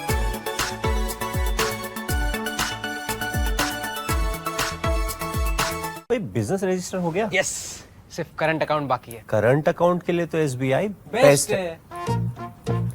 US मशीन मिलेगा और QR कोड भी। Best cash deposit limit, east और वेस्ट इंडस्ट्री में बेस्ट। सबको पता है। SBI करंट अकाउंट बेस्ट है सबको। বিৰতিৰ পাছত আমি পুনৰ আলোচনালৈ উলটি আহিছোঁ। পাৰ্থিত্বকেন্দ্ৰিক বিতৰ্ক শেষ হ'ব কেতিয়া, এই বিষয় লৈ আমি আলোচনা কৰি আছোঁ। মই বিৰতিৰ পাছত সুশান্ত কুমাৰ নাথৰ ওচৰলৈ আহিছোঁ আৰু তেখেতক মই এটা কথা সুধিব বিচাৰিছোঁ যে বিৰোধী মিত্ৰতাৰ যি কথা ওলাই আছে, বিৰোধী মিত্ৰতা কেতিয়া হ'ব আৰু আপোনালোকে বিচৰা মতে আসন পাবনে নাই আৰু কিমান আসনত আপোনালোক সন্তুষ্ট হ'ব, এই কথা সুধিব বিচাৰিছোঁ। কাৰণ ৰাইজৰ দলৰ ফালৰ পৰা আজি সংবাদমেল অনুষ্ঠিত কৰা হৈছে, তাত কিছু বিক্ষোভৰ কথা প্ৰকাশ পাইছে। মই আপোনালোকৰ মিত্ৰ দলৰ যিহেতু অংশীদাৰ, সেই হিচাপে আপোনাৰ পৰা জানিব বিচাৰিছোঁ। নহয় চাওক, ৰাইজৰ দল আৰু কংগ্ৰেছৰ এইটো এটা আভ্যন্তৰীণ বিষয়। যদিও মিত্ৰতাত আছে, তেওঁলোক দুটা ৰাজনৈতিক দলৰ এইটো আভ্যন্তৰীণ বিষয় আৰু এই বিষয়টোৰ মাজত মই কিবা মন্তব্য কৰিব বিচৰা নাই। তথাপিতো মই এটা আশা ৰাখিম, অসম জাতীয় পৰিষদে আমি এটা আশা ৰাখিম যে মিত্ৰতাটো বিচৰা ধৰণে হৈ উঠক ৰাইজৰ দল আৰু কংগ্ৰেছৰ মাজত। এইটো আমাৰ যদি ইয়াৰ কাৰণে কিবা কৰিব লগা আছে, আমি সদায় প্ৰস্তুত আছোঁ। এতিয়া দ্বিতীয় কথাটো হ'ল চাওক, মই এটা কথা কৈছিলোঁ যে ভাৰতীয় জনতা পাৰ্টীয়ে যিবিলাক কথা, যিবিলাক প্ৰতিশ্ৰুতি তেওঁলোকে দিছিলে, সেইবিলাক কোনোপধ্যেই অসমত তেওঁলোকে কাৰ্যকৰী কৰিব পৰা নাই। শেহতীয়াকৈ আমি যদি এটা বস্তু চাওঁ, আপোনাৰ অনুষ্ঠানত বহি থকাৰ মাজতে মই এটা বিশেষ ফেচবুক পোষ্ট দেখা পালোঁ। আমাৰ জুবিনদাৰ ভগ্নীয়ে এটা ফেচবুক পোষ্ট কৰিছে। এই কথাটো নক'লে আজি আধৰুৱা হ'ব, যিহেতু আদালতৰো মজিয়াত বিষয়বিলাক আহিছে যে আজি জুবিনদাৰ গোটেই ন্যায় প্ৰসংগটোৰ লগত, এই গোটেই ঘটনাটোৰ লগত যিকেইজন কালপিতৰ নাম আজি সাঙুৰ খাই পৰিছিলে, যদিও তেওঁলোকে জেলত আছে, কিন্তু সেই কালপিত কেইজনৰ যিবিলাক বস্তু বাজেয়াপ্ত কৰা হৈছিলে, তেওঁলোকৰ যিবিলাক বস্তু চৰকাৰে চিজ কৰিছিলে, সেইবিলাক কিন্তু এটা এটাকৈ আজি খোল খাই গৈছে। আৰু মই আজি আপোনাৰ অনুষ্ঠানত বহি এইটো কথাও কৈ যাওঁ, আপুনি এইটো ৰেকৰ্ড ৰাখিব, অনাগত ভৱিষ্যতত আপুনি এইটো এটা ব্ৰেকিং নিউজ কৰিব পাৰিব যে এই নিৰ্বাচন হৈ যোৱাৰ লগে লগে এই কালপিত কেইজনো কিন্তু জেলৰ পৰা ওলাই আহিব। এইটো 100% নিশ্চিত। কাৰণ ভাৰতীয় জনতা পাৰ্টী চৰকাৰখনে আৰু মুখ্যমন্ত্ৰী ডাঙৰীয়া এটা কথা জানে যে নিৰ্বাচনৰ আগত এই মানুহকেইজন ওলাই আহিলে চৰকাৰ হলধেকত পৰিব, আৰু সেইকাৰণে এই মানুহকেইজনক জেলত আবদ্ধ কৰি ৰখা হৈছে। এই মানুহকেইজন কিন্তু নিৰ্বাচনৰ পিছতে ওলাই আহিব। জুবিন গাৰ্গৰ প্ৰতি কিন্তু এই চৰকাৰখনৰ কোনো সদিচ্ছা নাই, আৰু এই ন্যায় প্ৰক্ৰিয়াটো যে সঁচাকৈ ৰাইজে ভবা ধৰণে হ'ব, জুবিন গাৰ্গৰ পৰিয়ালে ভবা ধৰণে হ'ব, সেই কথাটো একেবাৰে আজিৰ তাৰিখত আশা কৰিব নোৱাৰি। দ্বিতীয় কথাটো হ'ল চাওক, মই মিত্ৰতাৰ কথাটোলৈ পুনৰ ঘূৰি আহিছোঁ। মিত্ৰতাৰ কথাটো যিমানেই যি কওক নকওক, অসমৰ জনতাৰ আহ্বান আৰু অসমৰ জনতাৰ সঁহাৰিৰ প্ৰতি সকলো বিৰোধী ৰাজনৈতিক দলে সন্মান জনাই এইবাৰ অসমত ভাৰতীয় জনতা পাৰ্টীক ওফৰাই পেলাবৰ কাৰণে, অসম গণ পৰিষদক ওফৰাই পেলাবৰ কাৰণে সকলো একত্ৰিত হৈছে, আৰু সকলো একত্ৰিত হৈ, সকলো বিৰোধী ৰাজনৈতিক দল একত্ৰিত হৈ 2026 চনৰ বিধানসভা নিৰ্বাচনত বিৰোধী চৰকাৰ গঠন হ'ব, সেই কথাটো অসমৰ জনতাই ইতিমধ্যে নিশ্চিত কৰিছে। কিয়নো এইবাৰ অসমত এখন সঁচা অৰ্থত কাম কৰা চৰকাৰ লাগে। এইবাৰ অসমত সঁচাকৈ সঁচা অৰ্থত কাম কৰা, আমাৰ সৰ্বস্তৰৰ জনতাৰ কাৰণে কাম কৰা চৰকাৰ লাগে। সেয়া আমাৰ বড়োসকলৰ কাৰণেই হওক, সেয়া আমাৰ আদিবাসীসকলৰ কাৰণেই হওক, সেয়া আমাৰ নাথ যোগীসকলৰ কাৰণেই হওক, যিহেতু মই নিজে নাথ সম্প্ৰদায়ৰ এজন যুৱক, সেয়া সকলো জনতাৰ কাৰণেই হওক, যে এখন সৰ্বাংগ সুন্দৰ আৰু সঁচা অৰ্থত কাম কৰিব পৰা চৰকাৰ লাগে। ফুলজাৰি আৰু কথা ক'ব লাগে কাৰণে কথা চহকী কিছুমান মানুহৰ নেতৃত্বত চলা চৰকাৰ নালাগে। এটা কথা আপুনি চাব, আজিৰ তাৰিখত যিকেইজন মানুহে উঠি ৰজা বহি ৰজা হৈ আছে, মুখ্যমন্ত্ৰী হৈছে, মন্ত্ৰী হৈছে, বিভিন্ন ধৰণৰ বিষয় বাবদ আছে, সেই মানুহকেইজনে কিন্তু আজি 15-20 বছৰৰ পৰা তেওঁলোকে চৰকাৰত আছে। আজি গুৱাহাটী বানপানী সমস্যা সমাধানৰ কথা ক'বলৈ গ'লে কংগ্ৰেছে কয় যে, বিজেপিয়ে কয় যে এইটো বহুত পুৰণি সমস্যা। সেই পুৰণি সময়খিনিত তেতিয়া গুৱাহাটী উন্নয়ন দপ্তৰৰ মন্ত্ৰী কোন আছিলে? হিমন্ত বিশ্ব শৰ্মা ডাঙৰীয়া। সেই পুৰণি সময়খিনিত আজি গোটেই মথাউৰি নিৰ্মাণ কৰিবৰ কাৰণে দায়িত্ব কাৰ আছিলে? হিমন্ত বিশ্ব শৰ্মা ডাঙৰীয়াৰ ওচৰত। সেই পুৰণি সময়খিনিত গড়গাঁওতানি মন্ত্ৰী কোন আছিলে? হিমন্ত বিশ্ব শৰ্মা ডাঙৰীয়া। তেতিয়াহ'লে এই 15-20 বছৰ ৰাজনৈতিক পৰিক্ৰমাত হিমন্ত বিশ্ব শৰ্মা ডাঙৰীয়াই গুৱাহাটীৰ বানপানী কিয় সমস্যা সমাধান কৰিব নোৱাৰিলে? মাথাউৰি কিয় নিৰ্মাণ কৰিব নোৱাৰিলে? গড়গাঁওতানি বিভাগত তেওঁ ৰাস্তা কিয় বনাব নোৱাৰিলে? সেই কথাবিলাক আজি তেওঁলোকে যি জনযাত্ৰা কৰিছে, আশীৰ্বাদ যাত্ৰা কৰিছে, এই যাত্ৰাত উত্তৰ দিব লাগিব। অসমৰ জনতাই প্ৰশ্ন কৰিছে, মাথাউৰি কিয় নহ'ল? ৰাজপথ কিয় নহ'ল? বানপানী সমস্যা কিয় সমাধান নহ'ল? এই উত্তৰবিলাক দিব লাগিব। তাতোতকৈ এটা ডাঙৰ কথাটো হৈছে বিদেশীৰ যি আগ্ৰাসন, সঁচা অৰ্থত এই বিদেশী আগ্ৰাসন বন্ধ হ'ব লাগিব। আমিও বাৰে বাৰে কৈ আছোঁ, তোমালোকে উচ্ছেদ কৰিছা, উচ্ছেদ কৰা। চৰকাৰী মাটিত যোনে দখল কৰিছে তাক উচ্ছেদ কৰা, তাক খেদি সীমান্তৰ সিপাৰে পাৰ কৰি দিয়া, কিন্তু তোমালোকে পাৰ কৰিব পৰা নাই। আজি কাজিৰঙাত উচ্ছেদ হৈছে, আজি গৰুখুটিত উচ্ছেদ হৈছে, কিন্তু সেই উচ্ছেদ কৰা মানুহখিনিকে ভাৰতীয় জনতা পাৰ্টী চৰকাৰে পুনৰ তেওঁলোকে ক্ষতিপূৰণ দিব লগা হৈছে, ওলোটাই তেওঁলোকক পইচা দিব লগা হৈছে, ওলোটাই তেওঁলোকৰ সম্পত্তি ধ্বংস কৰাৰ কাৰণে ভাৰতীয় জনতা পাৰ্টীয়ে উচ্ছেদিত জনতাৰ ওচৰত ক্ষমা খুজিব লগা হৈছে। তাতোতকৈ ডাঙৰ কথাটো এইটোৱে যে যি সময়ত ভাৰতীয় জনতা পাৰ্টীয়ে যিজন ব্যক্তিক মিয়াৰ কাৰণে চোলাফালা নেতা বুলি হাঁহি আছিলে, যিজন ব্যক্তিক মিয়াৰ লিডাৰ বুলি হাঁহি আছিলে, সেইজন ভূপেন বৰাই কিন্তু আজি ভাৰতীয় জনতা পাৰ্টীৰ নেতাই ধূপ ধূনালৈ পূজা কৰি থকা দেখিবলৈ পাইছোঁ। মুখ্যমন্ত্ৰী ডাঙৰীয়াই সকলো কাম কাজ বাদ দি ভূপেন বৰাৰ ঘৰত বহি থাকিবলৈ দেখা পাইছোঁ। গৃহমন্ত্ৰী অমিত শ্বাহ ডাঙৰীয়াই জুবিন গাৰ্গৰ ঘৰলৈ যাবলৈ সময় নহ'লে কিন্তু ভূপেন বৰাক লগ কৰিবলৈ সময় দেখা পাইছোঁ। আজি সকলো মন্ত্ৰী বিধায়ক তেওঁলোকৰ ভূপেন বৰাৰ পিছত লাগি আছে। এই কথা এটাই প্ৰমাণ কৰে এই চৰকাৰখন কেৱল ক্ষমতাৰ কাৰণে চৰকাৰ। এই চৰকাৰখনে কেতিয়াও অসম আৰু অসমীয়াৰ সমস্যা সমাধান কৰিব নোৱাৰে। মুখ্যমন্ত্ৰী পত্নীৰ সম্পত্তি বহাব কিন্তু অসমৰ জনতাৰ সমস্যা কেতিয়াও সমাধান নহয়। নাথ ডাঙৰীয়া এটা গুৰুত্বপূৰ্ণ কথা কৈছে আপুনি, আপোনাৰ কথাৰ উত্তৰ দিবলৈ আমাৰ প্ৰথম কথাটো জুবিন গাৰ্গৰ বিষয়টো, দ্বিতীয় বস্তু বাংলাদেশীৰ বিষয়। মই প্ৰথম আহোঁ যে বাংলাদেশী বিষয়টো তেখেতে হিষ্ট্ৰী বোধহয় জানে যেতিয়া ইয়াত আচলতে 4খন আইন আছিল বিদেশী বহিষ্কাৰৰ কাৰণে, বিশেষকৈ the foreigners act 1946, foreigners tribunal order 1964, Section 6A citizenship act, the passport act of 1920 and amendment of 1967। এতিয়া কথাটো হ'ল যে দ্য ফৰেনাৰ এক্ট 1946 এই কেইদিনমানৰ আগত, অলপ দিন আজি 1.5 মাহমানৰ আগত অসমৰ মন্ত্ৰীসভাৰ এটা বিশেষ অধ্যাদেশ জাৰি কৰি এই এক্টখন দি ফৰেনাৰ্ছ এক্ট 1946 আছিল, সেই এক্টখন এক্টিভ কৰিছিলে। এক্টিভ হোৱাৰ এটা কাহিনী আছে। 1950 আপোনাৰ 10 এপ্ৰিলত লিয়াকত পেক্ট হৈছিল। সেই সময়ত নেহেৰু ডাঙৰীয়া আৰু লিয়াকত আলীৰ মাজত এখন পেক্ট হৈছিল, যিখন আমি লিয়াকত পেক্ট বুলি কওঁ, নেহেৰু লিয়াকত পেক্ট। সেই পেক্টখন হোৱাৰ 2টা দিনৰ পিছত সেই সময়ত বৰপেটাত যিসকল বাংলাদেশী আছিল, বিষয়টো অকণমান আগৰ পৰা টানিব লগা আছে, তেতিয়াহে বিষয়টো সংলগ্ন হ'ব। বৰপেটাত more than 1 লাখ বাংলাদেশী সেই সময়ত অসম এৰি যাবলৈ টাইল টোপোলা বান্ধিছিল। সেই সময়ৰ মুখ্যমন্ত্ৰী ডাঙৰীয়াই কংগ্ৰেছৰে হয়, তেখেত অসমৰ হিৰো, অসমৰ নায়ক আছিল। তেখেতসকলে সেইসকলক পাহৰিলে, বৰ্তমান সকলক মনত ৰাখিছে। বিষয়টো মাজত কৈ গৈছোঁ। তেখেতে সেইসকলক খেদিবৰ কাৰণে ব্যৱস্থা গ্ৰহণ কৰিছিল। কিন্তু লিয়াকত পেক্ট হোৱাৰ মাত্ৰ 2 দিনৰ পিছত সেই সময়ৰ ভাৰতৰ প্ৰধানমন্ত্ৰী জৱাহৰলাল নেহেৰুৱে অসমৰ মুখ্যমন্ত্ৰীলৈ চিঠি লিখি এই এক্টখন, যিখন আইন দ্য ফৰেনাৰ্ছ এক্ট 1946, এইখন সংলগ্ন নকৰি এমেণ্ডমেণ্ট মানে এখন ব্যৱহাৰ নকৰিবৰ কাৰণে আদেশ দিলে, যিটোৰ কাৰণে সেই বাংলাদেশীসকল থাকি গ'ল। কিন্তু এই আইনখন কমপ্লিটলি সুপ্ত অৱস্থাত আছিল। সেই আইনখন হোৱাৰ আগৰ দিনৰ এই বাকী যিকেইখন ফৰেনাৰ্ছখিনি আঁতৰাবৰ কাৰণে যি বাকী 3খন আইন ব্যৱহাৰ কৰা হয়, সেই 3খন আইনৰ ক্ষেত্ৰত যথেষ্ট সময়সীমা লাগে। ইয়াৰ ক্ষেত্ৰত কি হয়, যদি এই এক্টখনৰ যোগেদি DCয়ে সেই অৰ্ডাৰ দিব পাৰে। সেই এক্টখন এক্টিভ কৰা হৈছে আমাৰ মন্ত্ৰীসভাই এটা বিশেষ প্ৰস্তাৱ আনি। তাৰ উদাহৰণ হ'ল তেজপুৰত আজি 2 মাহৰ আগত 6 গৰাকী মহিলা সেই এক্টৰ আণ্ডাৰত বহিষ্কাৰ কৰা হৈছে। আমি বিষয়টো হ'ল চব। এতিয়া আপোনাৰ দ্বিতীয় বিষয়টো হ'ল যে উচ্ছেদ আমি কৰিছোঁ, সদায় কৰাৰ পক্ষপাতি আছোঁ। কাক উচ্ছেদ কৰিছোঁ? যিটো বনাঞ্চলত বহা আৰু অবৈধভাৱে বহা মানুহখিনি। কিন্তু আপোনাক এটা কথা কওঁ, বাংলাদেশী গোটেই বহিষ্কাৰৰ বিষয়টোত সেই এক্টখনৰ কাৰণে আমি তাৰ আগত কিবা এটা কথা উচ্ছেদ কৰি ল'ব লাগিব। ভোটৰ লিষ্টৰ পৰা নাম কাটিব লাগিব। কেলৈ কাটিব লগা হৈছে ভোটৰ লিষ্টৰ নাম?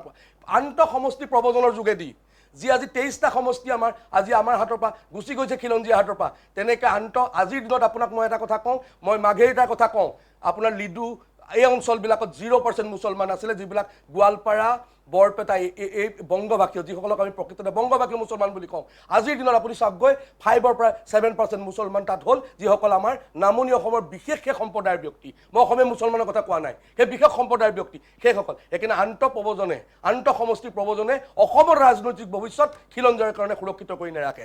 দ্বিতীয় বিষয় জুবিন গাৰ্গৰ বিষয়টো। জুবিন গাৰ্গৰ বিষয়টো আৰক্ষীয়ে যিখিনি কৰিব লাগে সেইখিনি কৰি বৰ্তমান গোটেই বিষয়টো আদালতত আছে। এতিয়া কথা এটা মই উদাহৰণ এটা টানি আনো। বিৰোধীয়ে বিচাৰিছে নেকি যে অসম চৰকাৰে আদালতৰ কথা বতৰাত হস্তক্ষেপ কৰক? যেনেকৈ আপোনাৰ 10 নম্বৰজন যিজন আপোনাৰ সুপ্ৰিম কোৰ্টৰ জাজ আছিল, সেই জাজজনক উইদাউট LLB ডিগ্ৰী কংগ্ৰেছে সুপ্ৰিম কোৰ্টৰ চিফ জাষ্টিছ পাতিছিলে। তেনেকুৱা ধৰণৰ ব্যৱস্থা কংগ্ৰেছে বিচাৰিছে নেকি বা বিৰোধীয়ে বিচাৰিছে নেকি? কিন্তু আমি ন্যায়ালয়ৰ কোনো ধৰণৰ কথাত আমি চৰকাৰৰ হস্তক্ষেপ কৰিব বিচৰা নাই। অসমৰ আৰক্ষীয়ে আৰু গোটেই ব্যৱস্থাই জুবিন গাৰ্গৰ ব্যৱস্থাৰ প্ৰতি যিটো হ'ব লাগে, যেনেধৰণে হ'ব লাগে তেনেধৰণে তাক আইনমতে কাম কৰি আদালতত বৰ্তমান কেছ চলি আছে।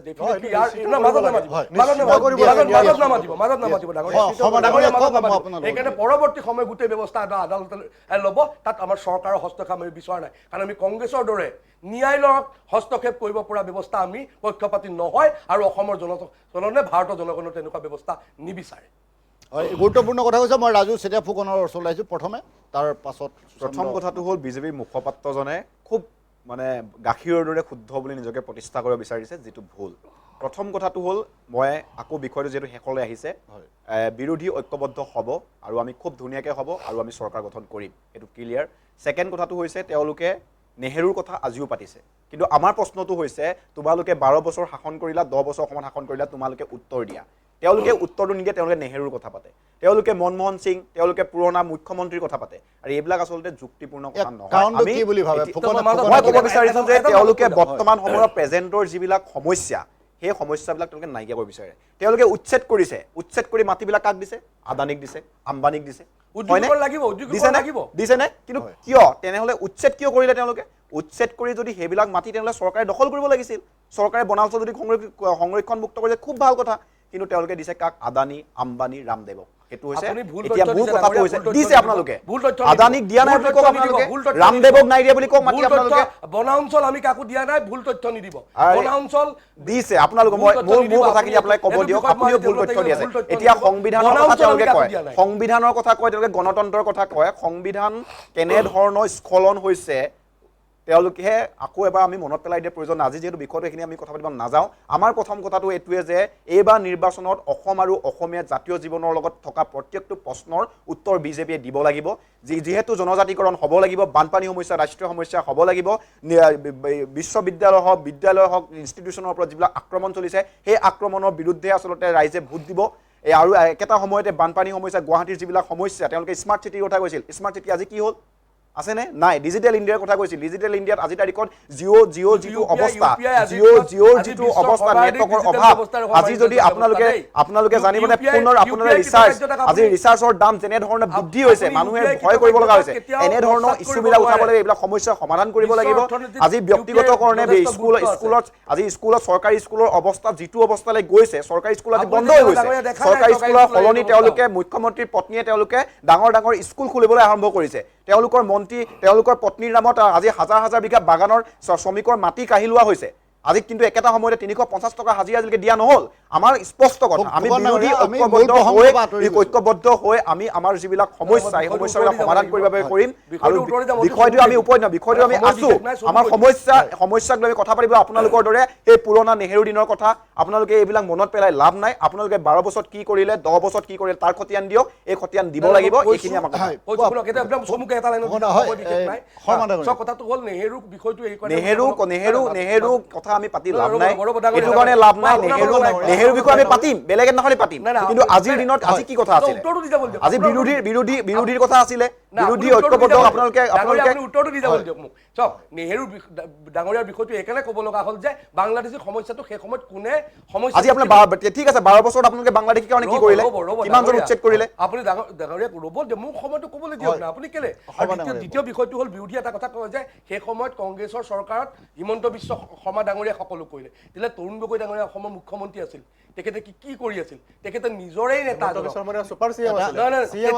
তেতিয়াহ'লে বিফল আছিল কংগ্ৰেছ চৰকাৰ বিফল আছিল ঠিক আছে আমি বিফল আছে মানি লওঁ কিন্তু আপোনালোকৰ সফলতাৰ মাপকাঠিও দেখাওক আপোনালোকৰ 12 বছৰ 10 বছৰ সফলতাৰ মাপকাঠিও দেখাওক আমাক নহয় তেখেত আপোনালোকে কেইখনমান ফ্লাইঅভাৰ বনালে কেইজনমান ঠিকাদাৰৰ আণ্ডাৰত হৈছে মাজত কৈ ল'ব আপুনি কৈ ল'ব দিয়ক ডাঙৰীয়া বাৰে বাৰে উপায় কৰিলে ভাল নালাগে নহয় আপুনি ডাঙৰীয়া শুনক তেতিয়াহ'লে তৰুণ গগৈ ডাঙৰীয়াক যে আপোনালোকে ডাঙৰ হিৰো বুলি ভাবে হয় হিৰো তৰুণ গগৈ ডাঙৰীয়াই অসমৰ অসম গণ পৰিষদ আপোনালোকৰ মিত্ৰজোঁটৰ চৰকাৰৰ অসম গণ পৰিষদে যেতিয়া চৰকাৰী এমপ্লয়ীক দৰমহা দিব নোৱাৰিছিল তাৰ পৰা সেই কলা দিনবিলাকত তৰুণ গগৈ চৰকাৰে তৰুণ গগৈ ডাঙৰীয়াই অসমক উদ্ধাৰ কৰিছিল আৰু অসমে তেতিয়া পোহৰৰ বাট দেখিছিল আৰু 15 বছৰ তৰুণ গগৈ ডাঙৰীয়াৰ নেতৃত্বত আচলতে বিপুল ধৰণৰ এটা পৰিৱৰ্তন হৈছিল আৰু সেই পৰিৱৰ্তনৰ বাবে আজি আপোনালোকে যিখিনি কাম কৰি আছে কৰিবলৈ সুযোগ আৰু সুবিধা পাইছে মই কথাটো ধৈৰ্য ধৰক ডাঙৰীয়া আপুনি ডেকা মানুহ আপুনি যদি এনেকুৱা কৰে বেয়া লাগে নহয় দাদা কথাটো হ'ল শুনক মই কথাটো ক'ব খুজিছো কি যদি আপোনালোকে তৰুণ গগৈ ডাঙৰীয়া সঁচাকৈ নেতা আছিল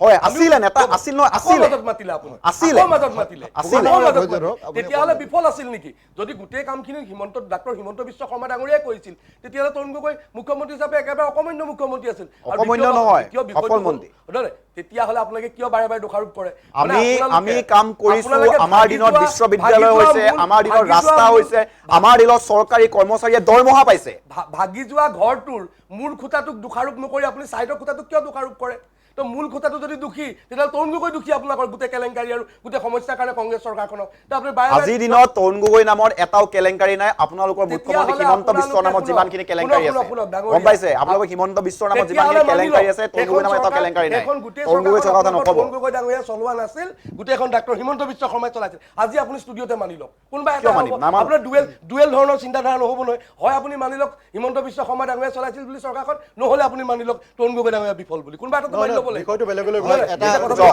সফলতা বিফলতা আমি আজি পাতিবলৈ অহা নাই তৰুণ গগৈ শ্ৰেষ্ঠ নে হিমন্ত বিশ্ব শ্ৰেষ্ঠ আমি পাতিবলৈ অহা নাই আমি পাতিবলৈ আহিছো যে 15 বছৰ শাসনৰ পাছত আপোনালোকে 10 বছৰ পাইছে এই 10 বছৰত কি কৰিলে আমাৰ অনুষ্ঠানৰ সময় চমুচাপি আহিছে আৰু কেইটামান মুহূৰ্তৰ পাছতে আমি অনুষ্ঠানৰ পৰা বিদায় ল'ম মই শেষবাৰৰ বাবে আহিছোঁ সুশান্ত কুমাৰ নাথৰ ওচৰত আৰু সুশান্ত কুমাৰ নাথে আজি এই বিষয় সন্দৰ্ভত চমুকে আপোনালোকক ব্যাখ্যা আগবঢ়াব তাৰ পাছতে আমি অনুষ্ঠানৰ পৰা বিদায় ল'ম মই ক্লজিং ৰিমাৰ্কছটো মই কৈ আছোঁ চাওক এইখন চৰকাৰ আমাক ভাৰতীয় জনতা পাৰ্টীৰ চৰকাৰ আৰু অসম গণ পৰিষদৰ মিত্ৰজোঁটৰ চৰকাৰে অসমত কি দিলে অসমৰ পৰা কি নিলে চামুচেৰে দি বেলচাৰে নিয়া এই তেওঁলোকৰ চৰিত্ৰটো অসমৰ জনতাই দেখা পালে এটা কথা অসমৰ জনতাই আজি স্পষ্টকৈ কৈছে অসমৰ প্ৰতিজন মানুহে উপলব্ধি কৰিছে যে যি সময়ত কাৰ্বি ভূমিত কাৰ্বি গৌবেগ বুলি ক'ব পাৰে এইখন চৰকাৰৰ দিনত যি সময়ত আজি শিৱসাগৰত অনা অসমীয়া বহিৰাগত মানুহে আহি অসমীয়া মানুহক পিটিব পাৰে অসমত অসমীয়াৰ প্ৰভুত্ব আজি হৈ যাব পাৰে আজি অসমৰ মানুহে গোটেই সমস্যাবিলাক মূল্যবৃদ্ধিৰ জৰিয়তে সমস্যাবিলাকক লৈ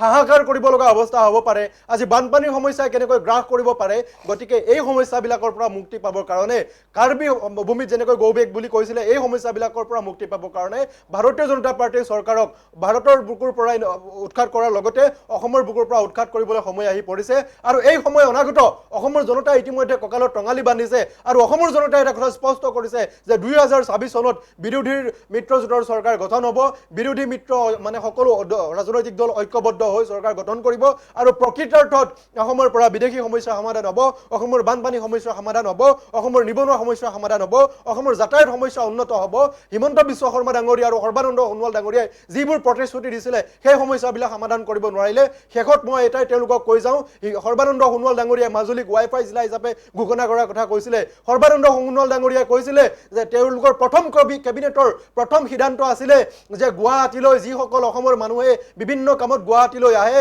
গুৱাহাটীৰ ভাত খাজ তেওঁলোকে বিনামূলীয়াকৈ খুৱাব এইবিলাক মাত্ৰ সৰু সৰু এটা উদাহৰণ সেইবিলাক বাদেই দিলোঁ আজি অসমৰ ডাঙৰ ডাঙৰ সমস্যাবিলাকো আপোনালোকে সমাধান কৰিব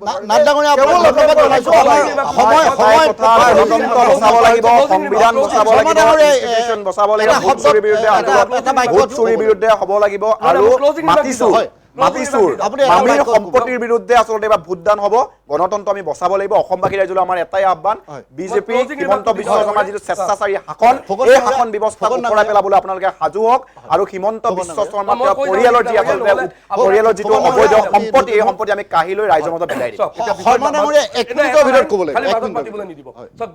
তেখেতসকলৰ বিৰোধীৰ যিটো দিব্যা স্বপ্ন সেই দিব্যা স্বপ্ন নহয় আমাৰ দিব্যা স্বপ্ন সেইটো কোনো কাৰণতে সফল নহয় চক 26ৰ পিছত নিৰ্বাচনৰ ৰিজাল্ট দিয়া দিনা 26ত আমি শপত গ্ৰহণ কৰিম বিৰোধী মিত্ৰজোঁটে 26ত শপত গ্ৰহণ কৰিব বিৰোধী মিত্ৰজোঁটে 26ৰ নিৰ্বাচনত শপত গ্ৰহণ কৰিব অসমত আৰু হিমন্ত বিশ্ব শৰ্মাৰ জেল হাজতত যাবলৈ হিমন্ত বিশ্ব শৰ্মাই দুৰ্নীতি কৰিছে আমি নিজৰ চকুৰে দেখা পাম আমাৰ তিনিওগৰাকী অতিথিকে আমি আকৌ টকছত বহি আমি পাতিম 26ৰ নিৰ্বাচনৰ পাছত একেলগে শপত গ্ৰহণ কৰিবলৈ যাম অসমৰ বিৰোধী মিত্ৰজোঁটে শপত গ্ৰহণ কৰিব শপত গ্ৰহণৰ পিছদিনাখনি হিমন্ত বিশ্ব শৰ্মা জেল হাজতত থাকিব ধন্যবাদ আমাৰ তিনিওগৰাকী অতিথিকে মই আন্তৰিক ধন্যবাদ জনাইছোঁ আপোনালোককো ধন্যবাদ জনালোঁ এই অনুষ্ঠান ইমান সময় উপভোগ কৰাৰ বাবে এটা গুৰুত্বপূৰ্ণ বিষয়ত আজি আমি আলোচনা কৰিলোঁ এনেধৰণৰ অন্যান্য অনুষ্ঠান আৰু বিশদ বা বাতৰিৰ বাবে চাই থাকিব এনি ভাৰত 24 এতিয়া অনুষ্ঠানৰ পৰা বিদায় লৈছোঁ ভালে